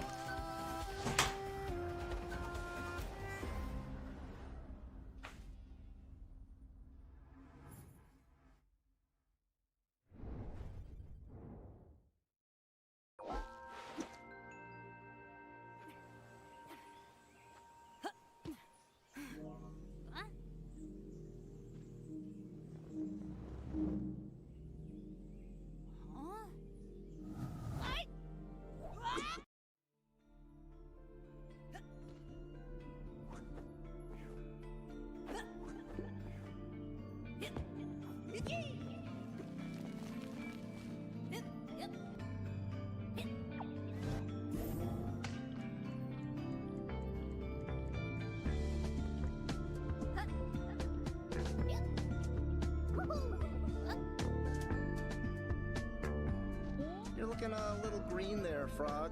You good? This place is making me sick. Oh, toughen up, Hop. It's good to have your world turned upside down every now and then.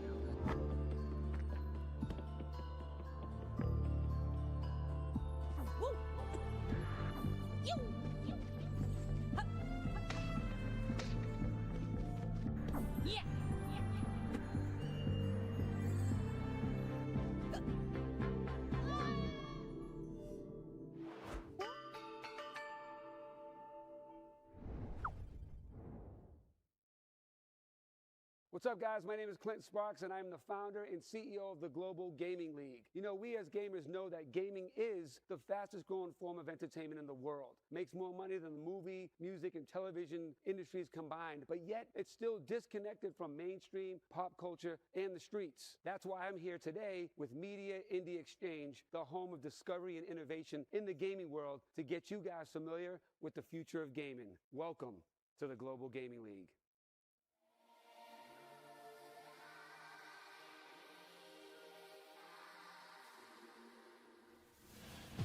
From Las Vegas, introducing the Global Gaming League, a league of celebrity-owned teams playing both new games from Call of Duty and Valorant to retro games like What? Donkey Kong and Tetris. What are you talking about? Everything in between. A first of its kind multi-game title league. Frog game? Did I miss frog game? Was that a good frog game? Damn it, I missed. Damn it, I missed a frog game. What was it called? I'll Google it. Pepe game does sound interesting. T-Pain. What the hell are we watching now? And the fanfare and rivalry of the UFC. No thrusting. Attracting UFC, yeah, sure. Real celebrities, real entertainment. Oh, a real entertainer, Soldier Boy. A celebrity that was celebrity 15 years ago, 20 years ago. Big hopes. Was that Nick Cannon? I like real performers. Soldier Boy. Big hops. So yeah, this is. Oh, that was Jermaine Dupri. He's known for being a rap music producer and finding Criss Cross, a group that you don't remember unless you heard their main song. Then you would know. I forgot. I am looking forward to the Tim update. Big hops. As always, Spirit of the North 2 looks beautiful. Oh, it is Big hops. Much love to the Global Gaming League. Oh, it is a frog game, and it's third person. Oh. Looking forward to partnering with them on the future and all of their Big Hops is one of the more interesting games today. It's key giveaway time. Thank you to the generous donations of our participating developers throughout the show. They did? Did they show PTD? Definitely not. But imagine. On all your socials to stay in the know. While I'm hitting you with the reminders, But go visit that the Mixed Summer Game Showcase. Soldier Boy console was just some random console bought from AliExpress. So don't be shy. Cool? Cool. And then just renamed the Soldier console.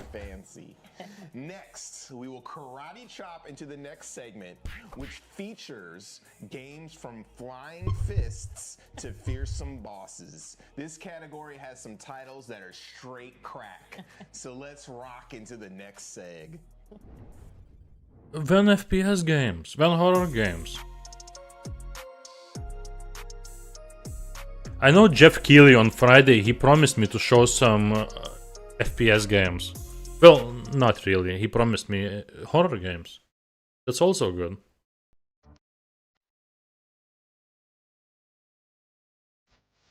Yeah, PlayStation State of Play tomorrow. That's gonna show some good games. A lot, maybe. It's gonna be 40-minute show. So probably like 10 games, I'm guessing. But first, it's gonna be first showcase of this summer where we show big games.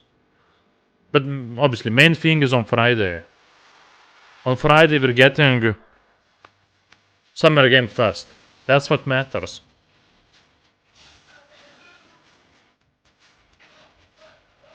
Look at this, this is fun.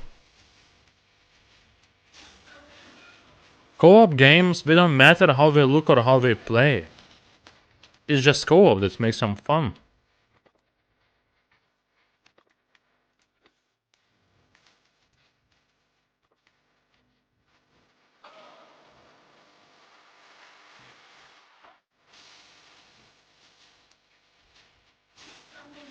Half-Life 3. Oh, I feel like we're gonna get Crazy Taxi. But imagine Half-Life 3.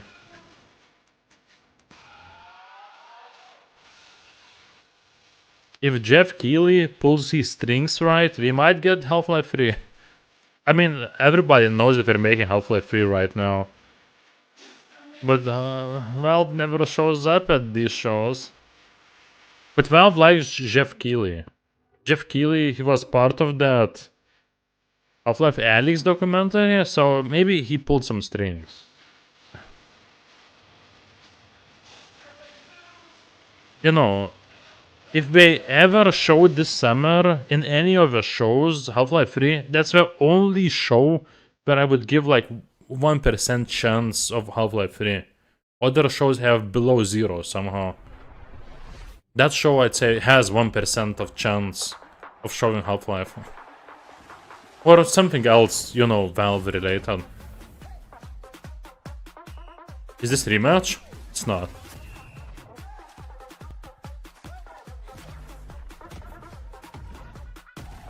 Is this rematch?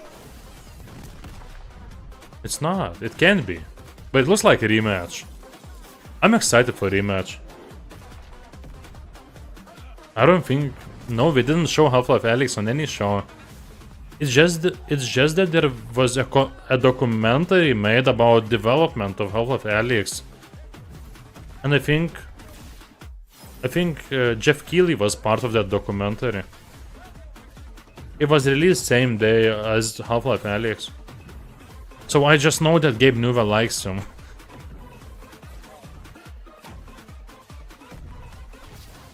What, do you remember how Alyx was announced? I know this is some Football Heroes League. What? But we're getting a rematch from Sifu developers. We don't need that. I feel like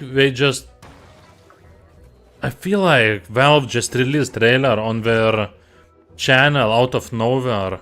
Whoa, look at this! This looks fun. Yeah, I feel like...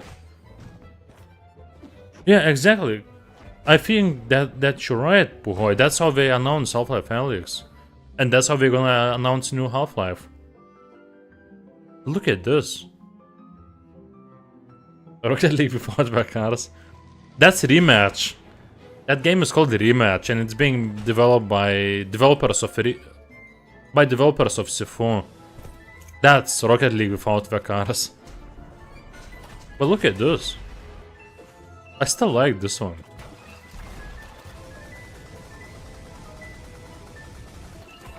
It's fun defeating your friends in video games. It's not fun losing against your friends.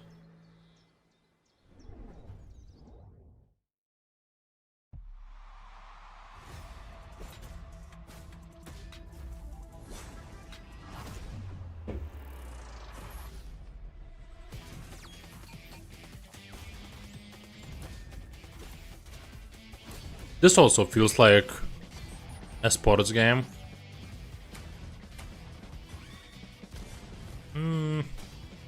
I mean, because it's set in an because it's set in an arena.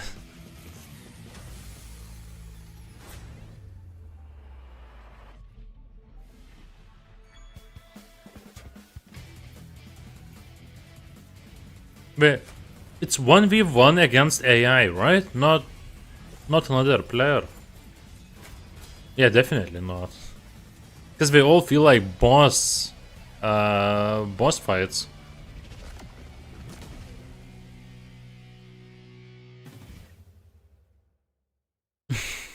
It's always fun defeating Puhoy in Mario Party because he wins often.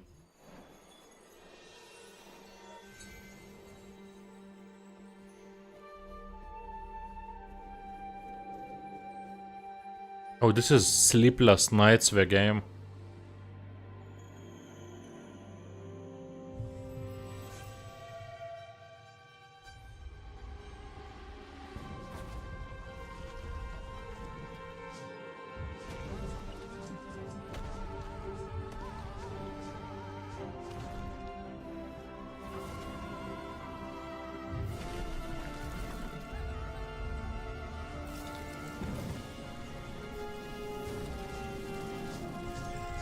How do you play a game this dark? Feels like super dark, it's hard to see for me.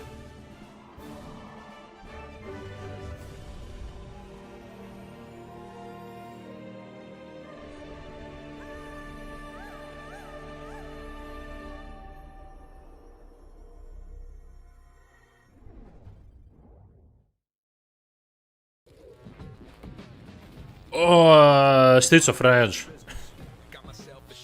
The indie version. Look, you get to play as a basketball player, as a wrestling player, as a boxer. I mean, as a wrestling... as a wrestler. As a street fighter. I don't know, combat didn't look good from what I saw. Little Streets of Rage. Yeah, the combat didn't look good.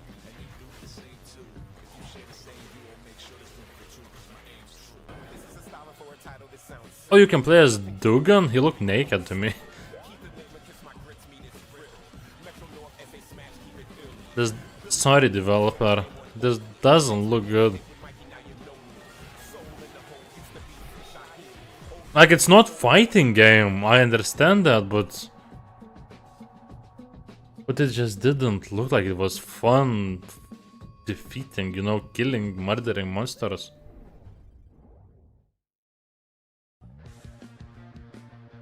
Oh, what is this? Troublemaker Beyond Dream.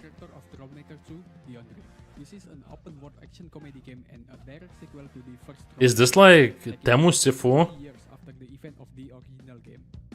In this sequel, we're diving deep into the themes of dreams and drugs, two of the biggest inner battle we often face as we grow from teenagers into young adults. The game looks like basic Unity engine game. I know, cause I worked on Unity game for a few weeks. I know what its assets look like. The contrast in their fighting style and the story perspective will create a much more intense and emotional narrative. And this looks like, I don't know, just default Unity assets game.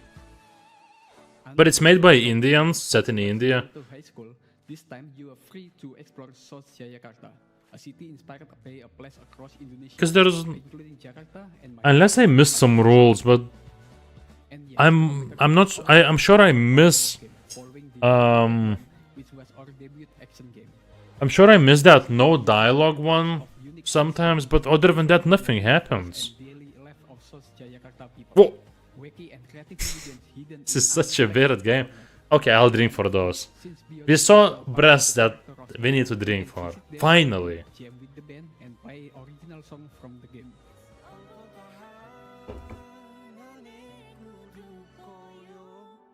Thank you, Tenche. Thank you for agreeing with me. But I guess it's made by one person, plus it has a lot of stuff. It's not just combat. So even if it has default Unity assets... Oh, and you fight the cock! I'm not hating that. That's just my opinion on what this game looks like. But I like that it has more stuff. Not just fighting, because if it had just fighting, I'd say no, just stay away from this, but it has a lot. From Language Studio, and I want to present you Army Moves Overdrive. Guys, there is a rule. Guys, read in the description 10th rule. And when you read, tell me, I don't know, just, it could be just one word. Realistic character models? Army Moves Overdrive is a reimagining. What's with the anime cutscenes and realistic character models? As if it was developed. I don't know, this mixed showcase is weird. Army Moves. Army Moves is a game from 1980. So he alone remade this game? Microcomputers. ZX Spectrum, Amstrad CPC, Commodore 64, Commodore Amiga, Atari ST, MSX. Yeah, Puhoy, because I thought that game was just you beat up some guys in default Unity assets. But no, that game had everything. So I can't hate on it. And especially since it looks like it was made by one person, and Indians, they don't make that many games, so you know, Indians are not known for gaming. And that game was made by, I think, one Indian person, the previous one. So, it's okay. We want to release Army Moves Overdrive to all modern Oh, devices, nice. if nothing That was hot, right, next Myers? year. We expect you to enjoy it. What? This is such a terrible trailer. Who made this trailer? Because they cut off the sound, and when he talked, and then suddenly they just cut the sound back in. I'm sorry for the sound. This was. It's. It's such a terrible trailer.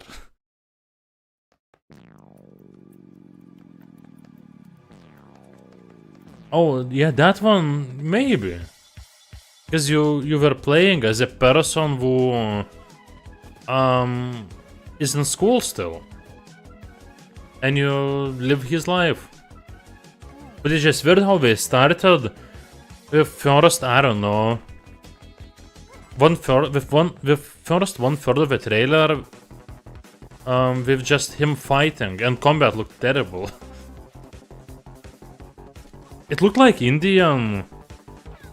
It looked like Indian Yakuza game, but as a teenager, which is always a good thing for me. No, boobs are gone, Marius. Boobs just stood up and left the stream. Not here. No more boobs. At GOG, we believe that if you buy a game, it should be yours forever. That's why, back in November, we launched the GOG Preservation Program. A promise that your games will keep working even if they're delisted or no longer officially supported. That's cool. 6 months in, we've already added nearly 60 titles to the program. Here are some of the best you can play right now. GOG is awesome. Heroes! Wait, so Heroes was delisted? Oh, it's made compatible forever. So if you buy a game like Heroes free on GOG and it gets delisted, usually on Steam, that's it. You can't play it. But on GOG, if you bought it, you can still play it forever. The game is yours. Thank you, Tenchi. I love it. I love Yakuza, one of my favorite games ever, so... If a game is at least a little bit inspired by Yakuza, I love it. I'm biased like that. You'll want to stick around. Yeah, GOG is awesome. It has no protection, so you buy a game and it's yours forever. You can do whatever you want with it. You download it, it's on your PC, you don't have to use any launchers. I love GOG. I barely use it ever in my life. But still, when I used it, I was excited. I was happy. With some creepy horror, comedy horror, FPS games, and action. Yes, finally! This is what I've been waiting for. Horror, action, FPS. I have to save them all. Even when the city resists, with everything it has. Okay. Sometimes it feels like everything is in my hands. Even time. If my patient dies today. Oh, it's that game.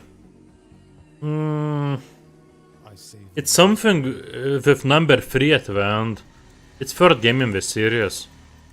Can't remember the name.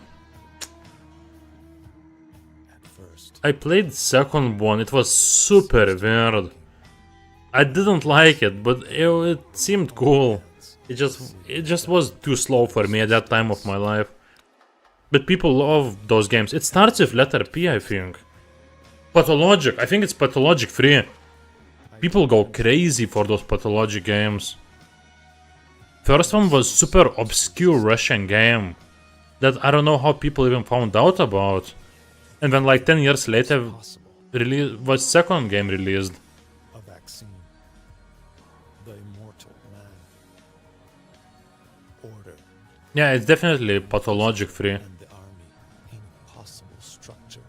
The only place you can get Fear 1 without getting Fear 2 or Fear 3.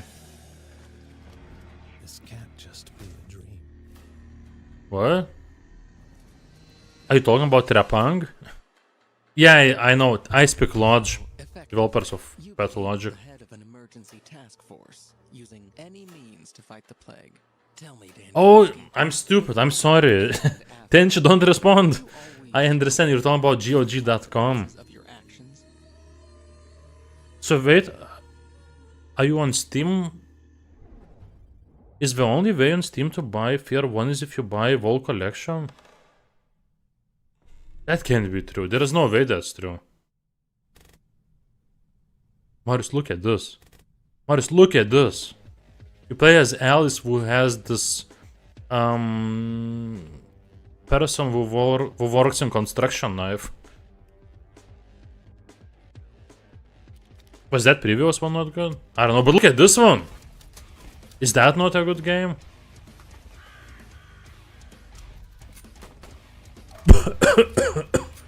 The beer is hitting me. Too much beer. I don't know. I'm a little bit disappointed in the Mix Gaming Showcase. Nice. It only has Fear 2.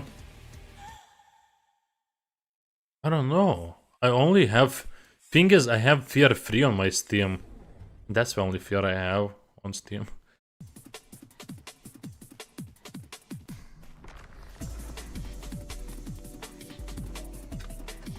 Ooh, parkour game.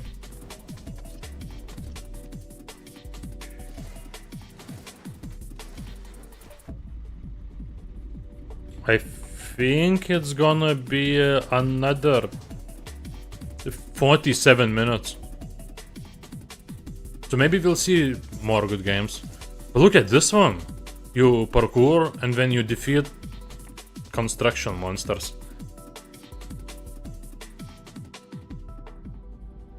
Complete pack. So you buy... So only way to get Fear 1 or 2 or 3. I don't know who would want Fear 3. But like only way to buy just a one of them is to buy whole pack. And how much does that pack cost? Does that sound like terrible thing?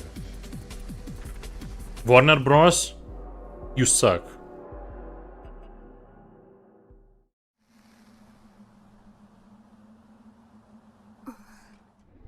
$60. Well, that's stupid. Okay, that's garbage.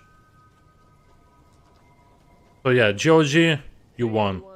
I am Max, and I am Isla Creative Director at Pulsatrix Studios. And I am here to introduce our game to you guys. Look at this. Is this like Resident Evil? In Isla, you will play as Samuel, a beta tester responsible for testing a range of new technologies. I think I've heard of this one. One day, yeah, it is like Resident Evil. With an inbuilt artificial intelligence promising of being capable of developing horror experiences in real time based on the user's... So it's like new Resident Evil games combined with old ones. But the resources it That's uses to what? create the most immersive experience possible are the same weapon which will imprison someone. Yeah, but that's so stupid. They're definitely losing buyers because of that. Because there are so many people that don't want third game. And there's people that don't want second game. From this tailor-made psychological torture device, That's dumb. The lines blur between what's real and what isn't. But it's also so weird how they have proper separate releases on GOG, but they can't have separate releases on Steam. It makes no sense. It just sounds like Warner Bros. Doesn't care. And I'm sure they don't. This one looks pretty fun. The game. Isla is a homage to classic games of the genre, such as Resident Yeah, I like Fear 2, but I know that there are people that don't like Fear 2. So, you know, why would you buy a collection that has only one game that you're gonna play? For me it would be 2 games. But still. €60 for... $60 for 2 games? Old games? One's from 2005, others from 2009. It's still not worth it. Yeah. I miss Monolith. Blood games. Blood 2 sucks. No One Lives Forever. Love both of them. Condemned. Fear. Even their Middle Earth games are good. So yeah. Warner Bros. Just killed Monolith. After we forced them to make Middle Earth games. And Isla is pretty good. Yeah, I like them. I never played second one, but I played that Shadow of Mordor older one. I like it a lot. And they were making... I think by the time they got closed down, weren't they making Wonder Woman game? It was them or somebody else. Somebody was making Wonder Woman game. It might be Monolith.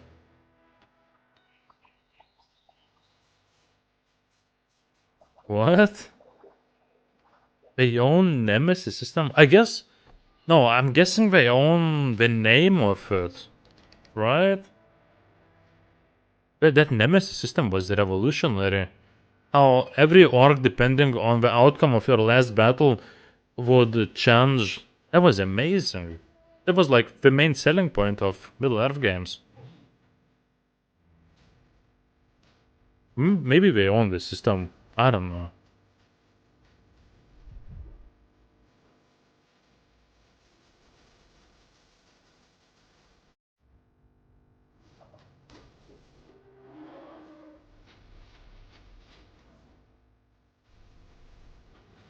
You had an orc who was a bomber kamikaze killing himself and just coming back to do it again.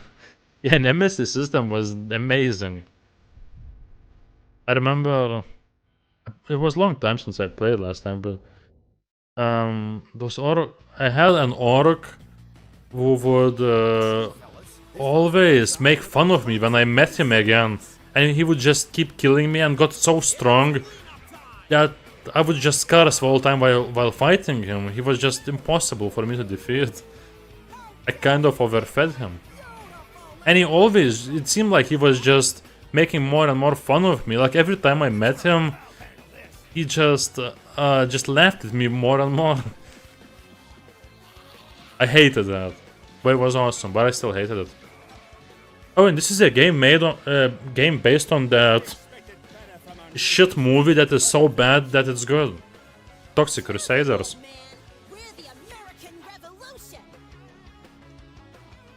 Warner Bros. Patent is so no one else could use it or replicate it. What the hell? Well, that's terrible. Warner Bros. Is garbage.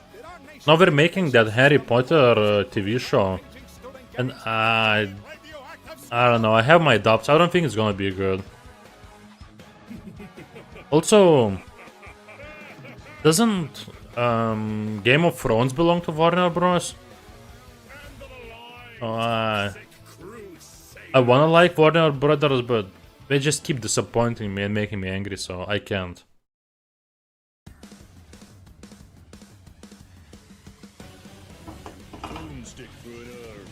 Oh, what is this? And the might of all storms in your fists. With this kind of power, no one can stand in your way. It looks like something made with Duke Nukem 3D engine. A build engine.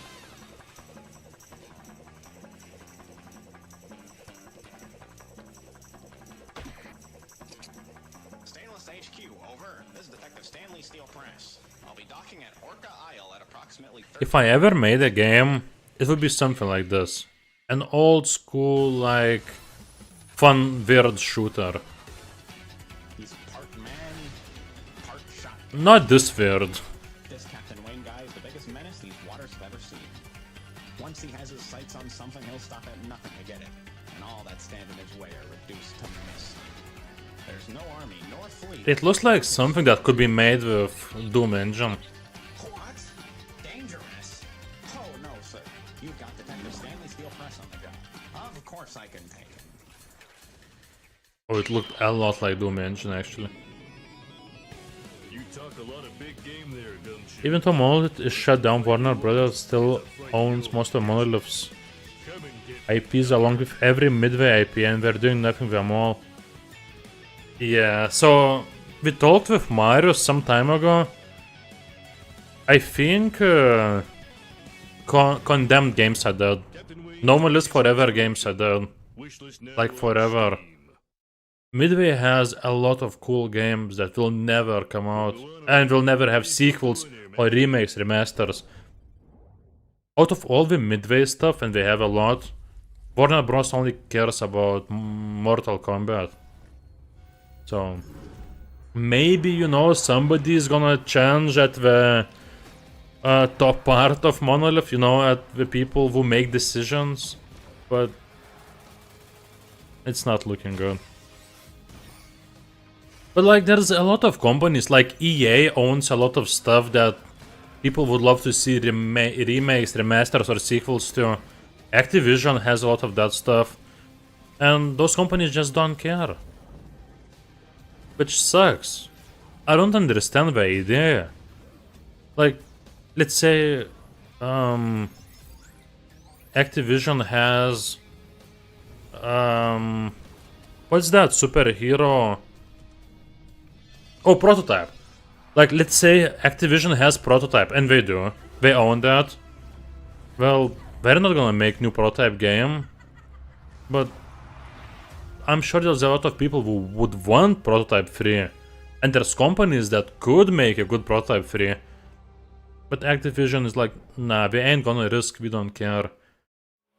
And you could just license it for super cheap. Like, you're losing nothing. So I don't understand. Too many good franchises just dead. But you know, old games like Heretic, Hexen from Activision. Ooh, what is this?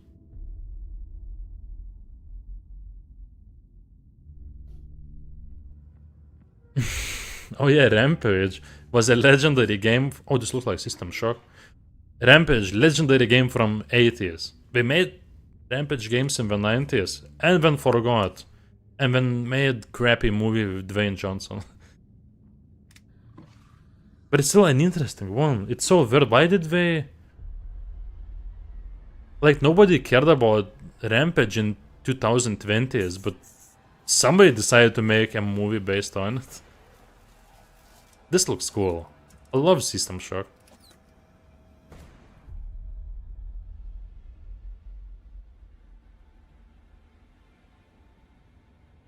Which one? There's actually two. One Doom movie is so bad it's good, from 2004 with The Rock. And there's other one from like, I don't know, 2019 maybe? That is so bad, it's bad. Look, it's time to go to hell. Ooh, okay. I'm always excited for games like this. Yeah, there is a second one. Yeah, that first one is bad, but I like it. The second one is not good at all. There's nothing good about it. Oh, actually, I don't know. I'm guessing they do. Because it looked like they lost the license. Because Soldier of Fortune originally started... It was a magazine for... I don't know, for men about guns and war. And then Activision licensed and made game out of it. So I don't know actually. But there is a third one that was super cheap with almost no budget. I'm guessing they don't. They should make new Soldier of Fortune. It's basically Call of Duty, but with no realism. To the finish line. Finish I line. hope you've enjoyed the show so far, and thank you for sticking around for this last set of games. Up next, The show is we're disappointing. into some deck building games. A genre Deck that building was a games. storm a few years back, and the genre's popularity doesn't seem to be letting up as the next collection of games makes clear. We also have a few RPGs bringing Like with the hosts, with all the presentation, it looks like it's gonna be the biggest indie showcase of this year. I've seen already in the last 2 weeks cheaper ones that had better games for me. So I don't know. Yeah, Payback is so bad. Soldier of Fortune Payback is barely playable. Everything is bad about it. But it's because Activision just licensed a company called Cauldron. They're from Croatia or something like that, from that part of Europe. And they made that game with their own engine and with super small budget. It was a very cheap game, so it makes sense. Activision just tried to cash in on, you know, the name. And I'm sure it at least paid off. But yeah, no more Soldier of Fortunes unless, you know, Microsoft would be like, you know what, remember Soldier of Fortune? I think we need to make a new one. But that's not gonna happen. And now let's watch on Sunday that Xbox Game Showcase, and let's see Microsoft actually announce new Soldier of Fortune. I would be mind blown. But it's not happening.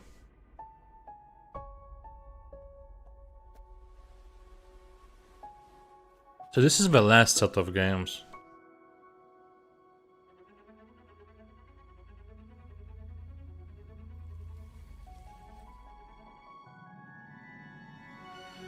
I'm not drinking for anything today, there's nothing to drink for. Like, those rules are pretty basic, but none of them happen, except no dialogue in the trailer. But it happens in almost every trailer, so I keep forgetting because I talk for too long. Yeah, I like second one, but I prefer first Soldier of Fortune way more. I love first Soldier of Fortune too. Second Soldier of Fortune it had new features that made it more simulation-like, more realistic, and I feel like that ruined the game. First one was more fun, more arcadey. A glorified civil servant in a fantasy metropolis. And if they made new Soldier of Fortune similar to first one, like, it doesn't have to be big budget game. Make it similar style to first one. It could be like older style of graphics, no, something with something with bigger pixels. But it's not happening. Activision doesn't understand it. Your political alignment, how you approach a quest, and even your dialogue choices are all affected by your abilities. Sorry? The stats will chime in and nudge you in directions that align with their personalities, not always to your benefit. Ebb is all about being the player at the table, making the most interesting decisions, and finding your own unique solutions. Whenever a challenge appears, oh yeah, 20-sided die will be rolled. I played Soldier of Fortune too, after many years for the first time, for my id Tech 3 videos. That was last month. That recoil is insane. Like, Call of Duty has... Well, Call of Duty has no no recoil if you aim down the sight. Well, thing is, yeah, I agree with you, that recoil is one of the worst recoils I've seen in an FPS game. Like, you have an automatic rifle and you start shooting with it and it instantly goes to insanely huge range. It just makes no sense. Well, it makes sense, I guess, in a realistic game, but Soldier of Fortune was never supposed to be realistic. Just with some realistic features, you know. I don't know what happened to Raven at that time. Let's take a look at the all-new combat system. Oh, this looks creepy. Are a perfect way to show off our new combat system. Going straight in the battle, we'll have the batter do a basic attack, and Alpha will do a competence from the competence menu. In this case, we'll choose saturated string for additional damage. So who is he playing as? Because usually the character that you play as is on the left, but it's monsters. This means that it's going to do a critical hit. Oh yeah, they definitely improved the gore system. To ensure that we purify the enemy. Ghoul, yeah, that's what it was called, the ghoul something. And if you notice, the yeah, gore got even better in second one. Not all critical hits. And at the same year, in the same year as they released Soldier of Fortune 2, they released Jedi Outcast. And that game, if you write a code in the console, in that game you also get great gore where you can cut off limbs. It's that peak Raven, when they just kept making good game after good game. However, one of the enemies is going to charge a critical. And when Activision decided to just turn them into Call of Duty Studio. Take down that enemy before the critical hit has a chance to be able to hit us. However, it looks like we're too late, and we took a massive hit and also caused confusion as well. Yeah, this game is causing me confusion. We can be able to at least get our revenge on that enemy. Oh no, it looks like the batter also took confusion, and now the other enemy is charging a critical hit against you. You can easily see how the critical hit system can be beneficial to you, or you can also use the critical hit I don't know. Based on last news I heard, best case scenario next year. But I don't know. Maybe we'll see surprise on Summer Game Fest. Jeff Keighley will come out and say Star Wars, The Old Republic, and then leave. And then we'll see the remake. Designed by the original creator Mordiscos. They take full advantage of the systems you saw today. I feel like what I want to see the most, or like top 5 my most wanted to see game in Summer Game Fest, is Vampire the Masquerade Bloodlines. Because it's coming out this year, unless they delay it for a 5th time. That'll be fun. Especially since I'm gonna start playing for my source video original Vampire the Masquerade. So, I'd love to see second one. I played it a bit before. But next week I'll give it, like, my full attention. Battlefront 3? I don't know. I don't care about Battlefronts anymore. Wait, it depends on who's developing it, who's publishing. If it's still EA, I don't care about Battlefront 3. But it could be somebody else, like you told me. So, I don't know. I need some rumors before I start caring about it.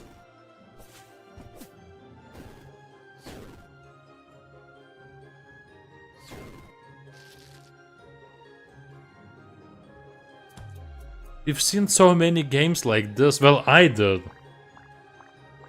Because this is my, like, this is like my 4th showcase. I feel like I'm getting tired of indie games.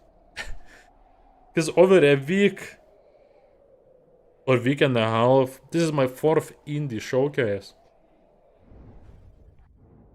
But tomorrow, I'm not sure if I'll do it, but what is this? But tomorrow, PlayStation State of Play is happening. It's a 40-minute show that has all PlayStation games, so if I watch that one, oh, we're gonna see a lot of good games. Like, I mean big budget good games. Because there's good games here too. It's just that after drinking 3 or 4 beers, I don't care. Dude, DICE did an amazing job with the second one. Yes, the style was bad with those loot boxes, but now it's amazing. Well, I never played Battlefront multiplayer.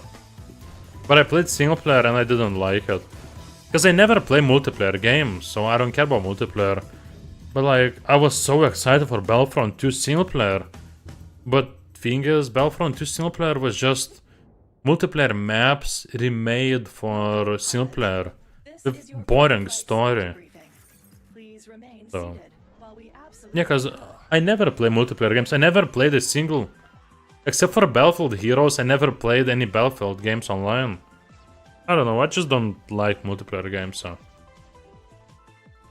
And the thing is, they promised so much with that Battlefront 2 single player.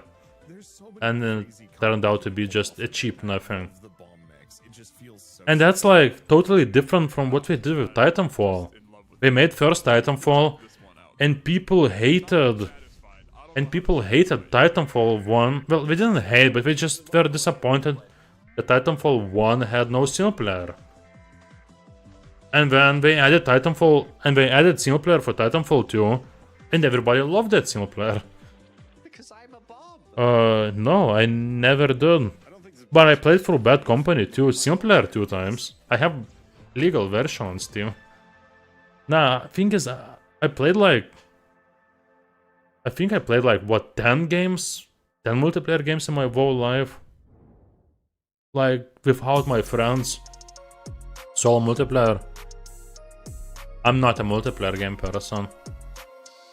I only care about single player. Because those were the games I grew up with. I've been playing with my PC since I was, I don't know, 3 years old. And I only got internet when I was 10.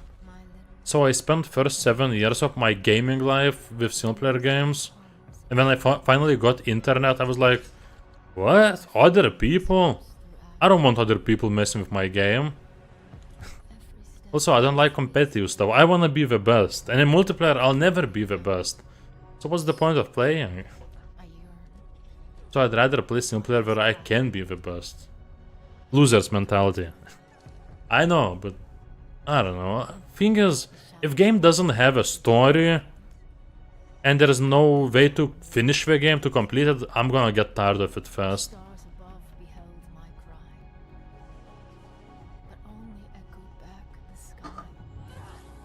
That's why I prefer to play shitty game that's rated 3 out of 10, but that has crappy story and single player instead of like 7 out of 10 multiplayer game.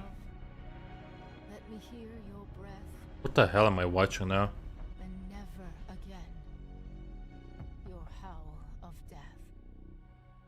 Souls-like deck builder. What? How can a deck builder be Souls-like? What the hell? I think I have to drink for it. I have a rule. A game blends two genres that should not go together. How can Souls-like and deck building go together? We have another Tyrion Lannister type of beer. 2 sips for the previous game being deck builder plus Souls-like.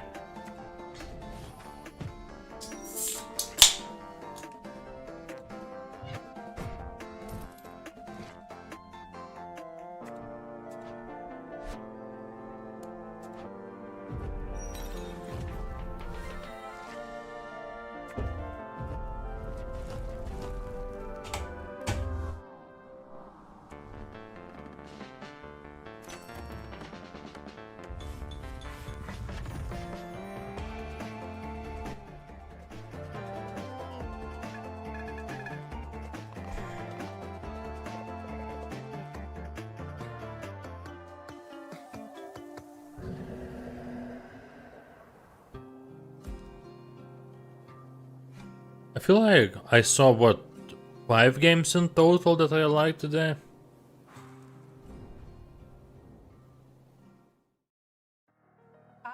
Oh, so it's totally different from me. Well, not totally. It used to be totally different. I don't know. I just wanna sit back, relax, like fall in my chair and not care about anything. And if I play a game where it's harder to win, I really tense up and my back starts to hurt. I wanna relax nowadays. I'm too old for competitive stuff. So I prefer crappy single player stuff. Once again, thanks to all the devs who participated in today's showcase. We can't wait to get our hands on Yeah, I can play single player games with no story, but I get bored of them fast. I need something where, I don't know, where I can watch a cutscene for 10 minutes while sitting back and doing nothing. I don't know. That's why Telltale Games is my favorite company of all time. I played every single one of their games since 2011. Since their shitty Jurassic Park game, I played every other game of theirs. Day one. Every episode they released, day one I would finish it. That's why I love Don't Nod, developers of Life is Strange, and Deck 9, developers of other Life is Strange games. Who else makes adventure games? I don't know. Oh, Batmans were definitely good. But they kind of killed off Telltale. because we didn't make enough money. I like. Obviously, their Walking Dead stuff for me is the best. Not all of it, just first episode. But Wolf Among Us was amazing. Probably my favorite game of all time. Well, one of them. And I loved their Game of Thrones game. Still sad they never made season 2. Grabbed a controller to play games without saying What? that there is a bomb that's going to drop on Saturday, June 7th with a plethora of indie game showcases. What? You guys got to check it out. Wholesome Direct, women-led games. Oh yeah, these are all the shows that's gonna happen. We don't care about these shows on the Sunday. The stuff that we care about is that on Saturday we're getting Future Game Show, and on Sunday we're getting Xbox Gaming Showcase and PC Gamer Show. This stuff he showed, I might watch it, but I don't care. Yeah. I feel like I found more interesting games in that preview show that was just like a snack before main thing. I don't know, Mix Summer Game Showcase, I'm disappointed. So I guess I might stream PlayStation State of Play tomorrow. There's gonna be like 10 games, but all of them gonna be big budget, and you know, nowadays every Sony game comes out for PC, so that might be fun. But I'm not sure if I'll watch it. Worst case scenario, State of Play is happening tomorrow. Ahoy for you, it's gonna be 12 p.m. 12 a.m. middle of the night. And then yeah, worst case scenario, I'll come back to stream on Friday when Summer Game Fest happens. The main reason why I'm streaming, the best, biggest show. Well, it is best time for beer, but it's Wednesday, so is it really? Okay, so thank you guys for watching, hope you enjoyed. I'm gonna go to the toilet again, too much beer. But yeah, I drank 3 cans and a little bit of 4th one. Not much, because, I don't know, none of the rules were working. Except for boobs, I guess. So yeah, thank you for watching, hope you enjoyed, and I'll see you on the next one.